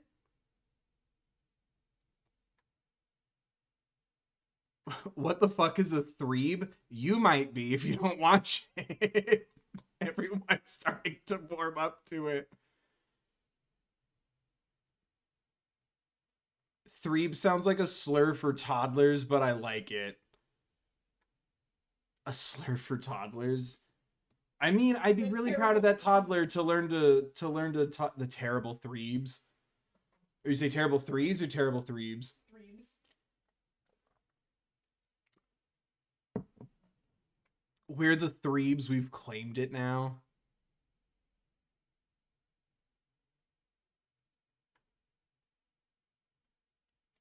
I've been told so many different things on weeb. Because I understand at least it's something along the lines of, if you're using it in a derogatory way, it's apparent. It would be used in a form of love, though. I just remember, have I ever talked about the time, like the first time I heard someone actually say weeb contextually in public? It was at Wizard World in like 2019. Oh, I don't know if you've told it on stream, but funny enough, I think it was to the Cookie Cat poster guy. Shout out. I follow him on Instagram. All the art is tagged. You can find a link to the Instagram poster. Everybody's tagged in the About section. As I'm getting that Cookie Cat poster, I just did my Steven Universe video. I'm like, I'm binging this show now. But we went to Wizard World that weekend. This kid's looking at the artwork. He like maybe was like 9, 10 max. Like late elementary school, maybe. And he's looking at like Cookie Cat. There's like a Godzilla. There's like Optimus Prime. There's a couple of anime refs here and there. And the kid's like kind of being indecisive. And the dude's being excellent. The guy was super nice to me. It's like, the kid's like 5 or 6, by the way. Like younger kid. Oh, I thought he was like 10. Oh. He was tall enough to see over the table. He didn't need help. Under 10, but yeah, maybe in that higher Still at that age where volume isn't something you can control. And like, dude who's selling the art is like being just as helpful with him as he was with me. Nice, personable, talking to him, showing him stuff. What are things you like and blah, blah, blah. And he's like, oh, do you like this show or this thing or something? And the kid goes, yeah, I guess I kind of like anime or something, but I'm not going to be a weeb about it. And then just walks away. And like, Cookie Cat dude looks like he just got like hit in the nut. Yeah, I'm not into that art style, but I'm not going to be a freaking weeb about it. Yeah, I guess I'm into that art style, but I'm not going to be a freaking weeb about it and like shouted it and it echoed. Because I was buying my echoed. Little tiny plushy dragon with a top hat. Yeah, you turning around and hearing freaking and like I can't. And like the dude's face, it was just like stunned and shocked, and I couldn't tell if he was trying to hold back laughter or he was trying to hold back going, yeah, well, fuck you, kid. Like he was so like stunned, and so was I. And this kid's just like, I'm not gonna be a weeb about it, like so loud. I'm like, someone bullied you, child, and I wish I could help. I was gonna say it's like the kids that bullied him in high school have now had children and are telling him the same thing. Something, yeah. He realized the cycle will now complete, but now there's money on the line instead of, your lunch. I like Bill, but I'm not gonna be a Jesus Christ. I'm not gonna be a freaking threeb about it. Oh my god. Nani? I'm sorry. The responses in the chat. Fuck. I do like threeb a lot. It's really funny, but I'm like, I worry that it would upset somebody, and that's the antithesis of anything I ever want to do.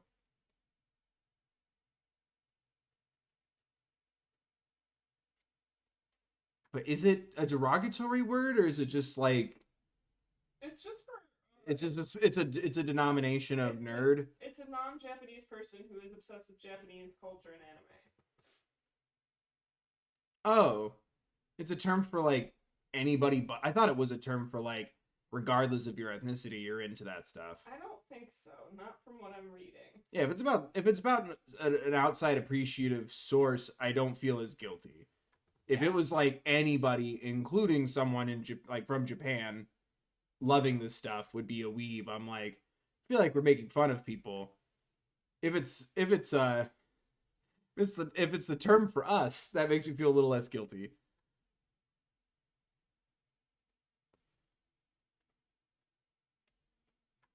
What? Threeb, parentheses, derogatory. Threeb, affectionate. Threeb, complimentary. Threeb, mysterious, guys. Oh my goodness. Jingle Bills. Apparently Simps is offensive too, but I never got that one. I don't feel like it's simp is like something I have to push against so hard because it's like, I don't know, are the people who donate to me simps? But then there's also room for the conversation about people who take ownership or take it too far. But it also feels like it's a derogatory term for someone supporting a specifically female creator. So I don't understand simp either. And it's a very strange spot for me. First time I ever said it was Life is Strange 2, and everybody said no. It was when, like, I think your mom or your grandma gives you cash or something, and I'm like, does this make her my simp or something? And, like, everybody was like, Bill, don't say that. M said, I love you, 3,000. Oh, I love you, 3,000. Look at that. I'm a simp, Jesus, guys. Come on, guys. Does that make sense? Like, I feel like, while yes, we need to talk about, parasocial relationship boundaries, I feel like simp is mostly used in a way to put down somebody for supporting specifically a female creator. Oh, yeah. Or at least that's where it originated from. Because also, yes, there is such thing as an extreme. And I also don't want to unacknowledge that. That's where my mind goes to. I think simps are like obsessive, but in a sad, cringe way. Yeah, but then when it's used in other occasions, it can also be used to just address like, oh, I really like this person. What are you, a simp? It's like, all I said was I like the person's content, but okay. So I think it's contextual. The person who was asking if it's a bad word or not, I think it's contextual. Because I don't know, again, it's tricky. Simp is used to shame. It's interesting. The 300,000. Is that what we're on now? The road to 300,000 subscribers? Yes! I simp affectionately for Bill and his threebs.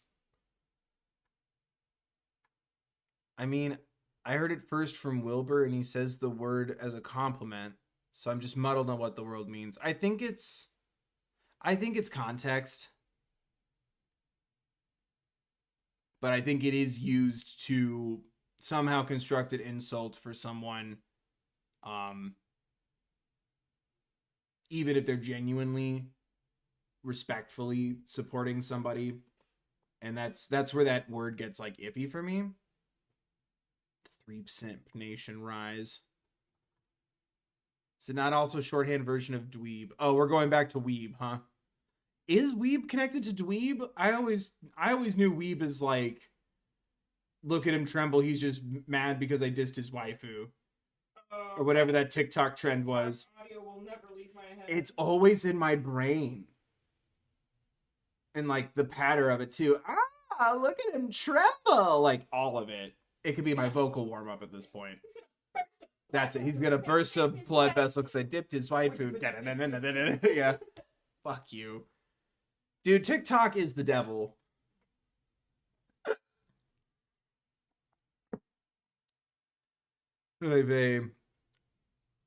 Going back to the conversation, I think it depends on the intention for the person who says it. I agree.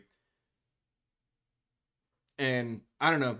I mean, shout out to Wilbur Soot for trying to like keep it in that positive realm, because that's the last thing I'd want is for there to be a derogatory word used specifically for when you support female creators. And again, I'm just over here looking in, but that is something I notice a lot in the creator community. Is it's like everything definitely, just like most places, but like it definitely, everything has a different vibe. I hope that changes.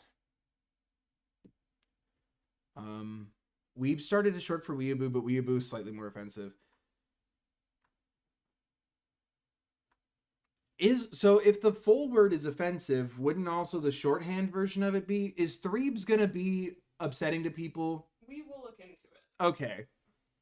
Because, like, it's gotten to the point where I've almost wanted to ask Twitter, but I'm like, yo, if I'm basically about to go on Twitter and be like, what do you think of this slur? That's pretty fucked. Or potential, I guess.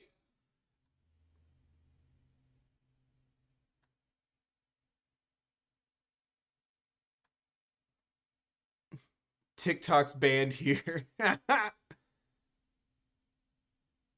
Why can't people just enjoy stuff? I don't know. It's frustrating. I don't know. I just do my best to listen and provide resources and the like, or education things that I've found that people can verify for me from said communities. 'Cause that's another thing that's so hard to do. It's like a lot of organizations that I thought were doing good were actually doing harm, and then it's like, well, fuck me, now what do I do? So it's hard to keep up with all that crap too. I'm not gonna have a conversation about why the full word is offensive, if it is or not. I don't know. I don't think so, because weebs kind of appropriated the word and made it cool instead of cringe. I mean, cringe would be different than offensive. I don't know. That's why I feel weird saying it, because I'm like, is this a bad word, or is this just a word that can be used with hostility, like any word? You, my friend.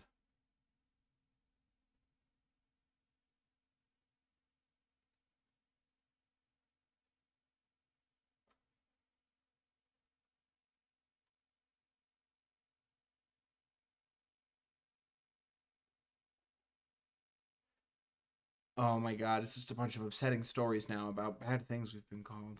I'm so sorry. That's so sorry. That's lame as hell. I don't know. Now we're debating whether or not. Yeah. This is a good or bad word. Have you had a sip of water? I'm drinking it right now. I'm being such a good boy. Ugh, but we should cut the stream soon. It's been 3.5 hours. All right, guys. I need everyone to respectfully help me figure out if that's a bad word or not.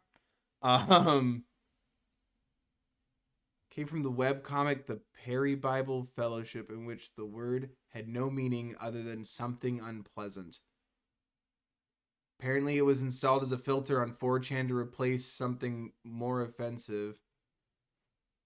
And 4chan... Huh? Okay.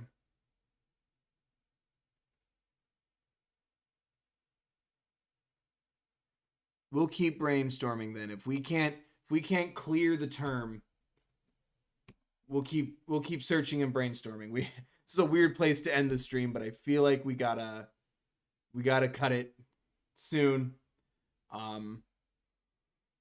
If it turns out that I've been reading an offensive word out loud, I apologize in advance. I still don't know if it's a good or bad word. So let's help me figure this out. Do a poll. We're in chat. I just said I'm not going to throw out on Twitter or something. Hey guys, do you think this is a bad?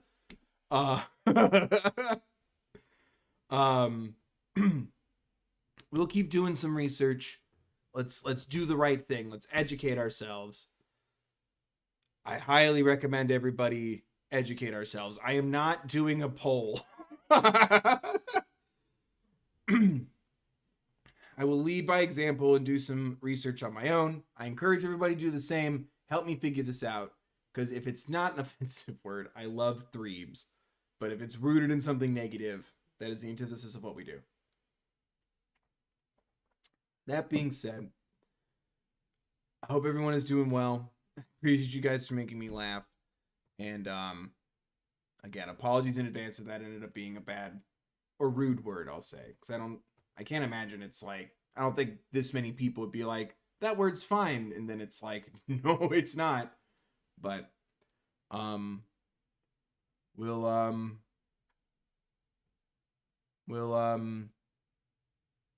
do one of these again soon. Like I said, the holidays are coming up and we'll start doing fundraiser things and stuff there. I'm thinking of some ideas to do for fundraiser, like not only to raise the money, things I can do, but also like goals and stuff like that. Here and on the gaming channel. Speaking of, I'll be streaming there Thursday. Hopefully, pretty sure I can get the video that I want to get done tomorrow done. So that'll be dropped ideally tomorrow before Amphibia this weekend. I'm probably going to take the first week of November off just to kind of map out the holiday season before that starts to hit. But I appreciate you guys. Thank you again for hanging out, chilling with me, talking with me. Thank you to everyone who donated. Thank you to everyone who also donates with your time and your eyeballs. Don't forget to like, subscribe if you haven't. Ring the bell. Please, guys, check to make sure that that bell is rung. Check those settings. YouTube told me to remind everybody of that. So I'm begging you to please just check. Take the second to make sure the bell is rung. If you're subscribed, subscribe if you haven't, and then check the bell. Smash that like. Thank you for watching videos, guys. I appreciate you so much, and we've covered that, but village people, jeez. That's good. Focus. I'd love to keep hanging out, but my voice is about to go, and we both got to get up early tomorrow. Hence why the schedule for the channel this week is pretty weird. But thank you guys. Thank you for hanging out. Thank you for your support. Again, if you want more streaming stuff, I do stream on my gaming channel, Bill Chill Gaming. It's linked in the description as well as the channel tab on this channel. I stream there twice a week, Mondays and Thursday nights, at around the same time that this stream went up. So you can catch me there if you want to hang out with me live more there. Thanks, guys, for watching. I appreciate you. Hope everyone's staying safe. Don't forget, as always, there is a link to a card in the description that will take you to resources for social awareness and education, as well as mental health, crisis lines, Trevor Project resources, things like that. Should you or someone you know need them. Thank you, guys. I hope you guys have a great night. Hope you guys had fun. Thank you, everyone who hung out in chat. Thank you, everyone who's watching in the future. Hello from the past. Appreciate you guys. Hope everyone's staying safe. Thank you again, Alana, for modding tonight. She did a great job. Yeah, and I'll see you soon with more trying to stand goodness. Thank you again so much, guys. Be safe. Be mindful of others. Wear masks if you choose to go out. Remember to take care of yourselves, please.